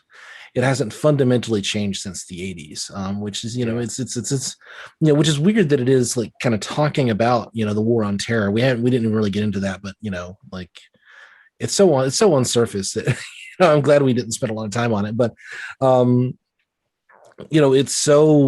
it has to kind of reference that because it has to be a serious movie made in the year 2008. But, it's fundamentally, the worldview hasn't changed since 1991. Like it might as well be Soviet terrorists. It's just kind of got an extra layer of liberal anxiety and hand wringing on top of it, but it's basically the same worldview. Yep. That's what I feel like it is. It's like the same worldview as you say from those 80s movies, but kind of reproduced by people who are worried by it ever so slightly, and their response is to try to make it make sense. Like the fan who loves it and so wants it to not have reactionary messages, they will work and work and work and work until they've managed to find a way to interpret it so that it doesn't say things that they don't like. Well, I feel like the filmmakers are doing that too, because one of the things all these movies have is this horrible tendency where, because it's made by filmmakers who are very aware of themes and subtext, etc., and love those in their own, they've learned media literacy and so on, and they want their own films to have themes and subtexts, and they want you to understand that their films have themes and subtexts, and so they very consciously write the themes and subtexts in, and they want to make sure that you don't miss them. So what they do is they have the characters explain the themes and subtexts to each other in the dialogue so that you definitely don't miss them. Right. So it's a bit like that. I feel like just like the fan that's trying to find the reading of the film that allows them to like it with a good conscience, sort of the progressive fan that wants to love it and doesn't want it to be a war on terror thing. I feel like the filmmakers are kind of doing exactly the same thing, where you do have this fundamentally neoconservative worldview, but in true sort of liberal style, they're trying to make sense of it. So what you get is this liberal gloss on the top. Yeah, no, very much so. Yeah. It's like, I mean, you literally get the 24 style, torture scene. Right. You get the scene where Bruce comes up and is like, "You can't be seen doing this. Not you're the good guy. You're not supposed to be doing this, right?" And I was like, "No, if they see you doing this, it's going to ruin your reputation. Yeah, and then your work as a district attorney, putting poor people behind bars. They're all going to get out now." And then everything's lost. Yeah, it'll tarnish your reputation as a golden boy. Which again, God, the other kind of big narrative, birth of the Obama era, right there. The charismatic, good-looking guy that talks the talk. Yeah, and it's okay as long as nobody sees the rot underneath. Yeah, and the other big thing is, we are strong men, and we are tough, and we have the moral authority inside us to take the slings and arrows of outrageous fortune, and to accept the being shit upon by our society, because we know we've ultimately done the right thing. And if you are a strong enough man, and it's always a man, if you are strong enough in your convictions, then you will do what's right, even when you are forced into moral degradation, right? Yeah, even when you're not the good guy, you're something more than a hero. Well, the ends ultimately justify the means. Like that's so explicit really. In this movie. Like the torture scene I was thinking of actually was the scene in the police cell where Batman is torturing the Joker. Oh, right, and right. It is the 24 style, torturing the terrorist for information, because it's a Sam Harris scenario. There's even a ticking clock, but what's happening there, like the anxiety about it is creeping in, because another part of the same reactionary ideology is the sort of inhuman nihilism, the complete failure to make sense within any sort of civilized, moral Western context, to the point where the Joker doesn't, like, beating him up doesn't work. He just laughs. The more you hurt him, the more he laughs. So it's like, it's still doing the same neoconservative propaganda, but it's doing it with this gloss of anxiety about, well, what if they're so nihilistic and so evil that these things don't work? What do we do then? Oh no. That's what it feels like. Right. Well, and of course, what happens right after that? The Joker gives them wrong information. Actually, accurate to the way torture actually works. Exactly. Agreeing with Chris Nolan for all the wrong reasons. Okay, got that. But as soon as like Batman and Gordon aren't around anymore, you get like the one guy standing guard on the door. Who, the other thing that we didn't get into is that like the Joker, like given the fact that Batman beats like everybody else in the world up, like with his like equipment and with his super strong martial arts prowess, and then the Joker can just stand there in his suit and a knife and like stand toe to toe with Batman, indicates that like he is the greatest fighter in human existence, right? Like you understand that people can fight at the speed of plot, but like so anyway, so there's no way this guy could actually take on the Joker if the Joker weren't deciding to be there, right? But then the Joker starts taunting him, and like at first, it's not even like, no, I actually don't beat suspects because that's wrong. It's, no, I've been here for 20 years and I know there are two types of people: the people that just need to be taught a lesson, and the sick fucks who are actually going to enjoy it. So I'm not going to give you the satisfaction. The idea of like cops don't beat people because cops shouldn't do that, not even on the table here. Again, agreeing with Chris Nolan. Yes, this is completely accurate. But Chris Nolan thinks this is a good thing. This is what has to happen, right? And then the Joker taunts him by like going like, do you want to know which of your friends were cowards? And then immediately, the next scene is, the Joker is completely taken over this situation and is taking the guy hostage, et cetera, et cetera. Again, the man just wasn't strong enough. If we had a strong enough person standing at that door, we wouldn't have these problems. And it's not a systemic critique of anything that's happening in the situation. There's not a sense that like maybe more than one person should have been standing guard. There's no sense of that. No, it's just, if that man had just been a little bit stronger, more moral certitude and turpitude, the Joker would not have been able to do this. But that's just how it works. We need strong men who can make the right decisions, even when they are going to be treated badly by society ultimately. Well, yeah, I mean that's the central incoherence of the movie is encapsulated in the dinner party scene where they're talking about Caesar. She Rachel brings up Caesar. They're talking about how maybe what you need is a strong man. And she says, well, yeah, Rome had one of those, and he took. Firstly, that the actual history is a bit more complicated than that. But this isn't the time and place to get into this. But yeah. Like this, it's another famous line, isn't it? You die a hero, or you live long enough to see yourself become the villain. Firstly, that's a classic liberal, tragic, pessimistic kind of. There's nothing to be done. Try as you might, But it's that's why we just gotta keep voting for Joe Manchin. That's that's you just need the right guy, the guy who won't become Caesar. That's what you need. And of course, the film's proposition for that is Harvey Dent. Right, because he's perfect, but right, but who ultimately, again, even in the narrative of the film is shown as like, no, he was not able to actually withstand that. And we're going in circles a little bit here, but we are. I think we're done now. I think we've covered it. 4 hours is what it took, to cover this, and there's so much more, but that's enough. Okay. So we're finally going to escape the gravitational pull of the Dark Knight. And, great. Okay, wind up episode 11, bonus episode 11. Yes. Okay. Well, thanks for listening, everybody. And this was your bonus, which we bonus. Part of this was us apologizing for not doing one in September. So you get 3 in October, and we will still do one. We'll still do one in December as well. So yeah.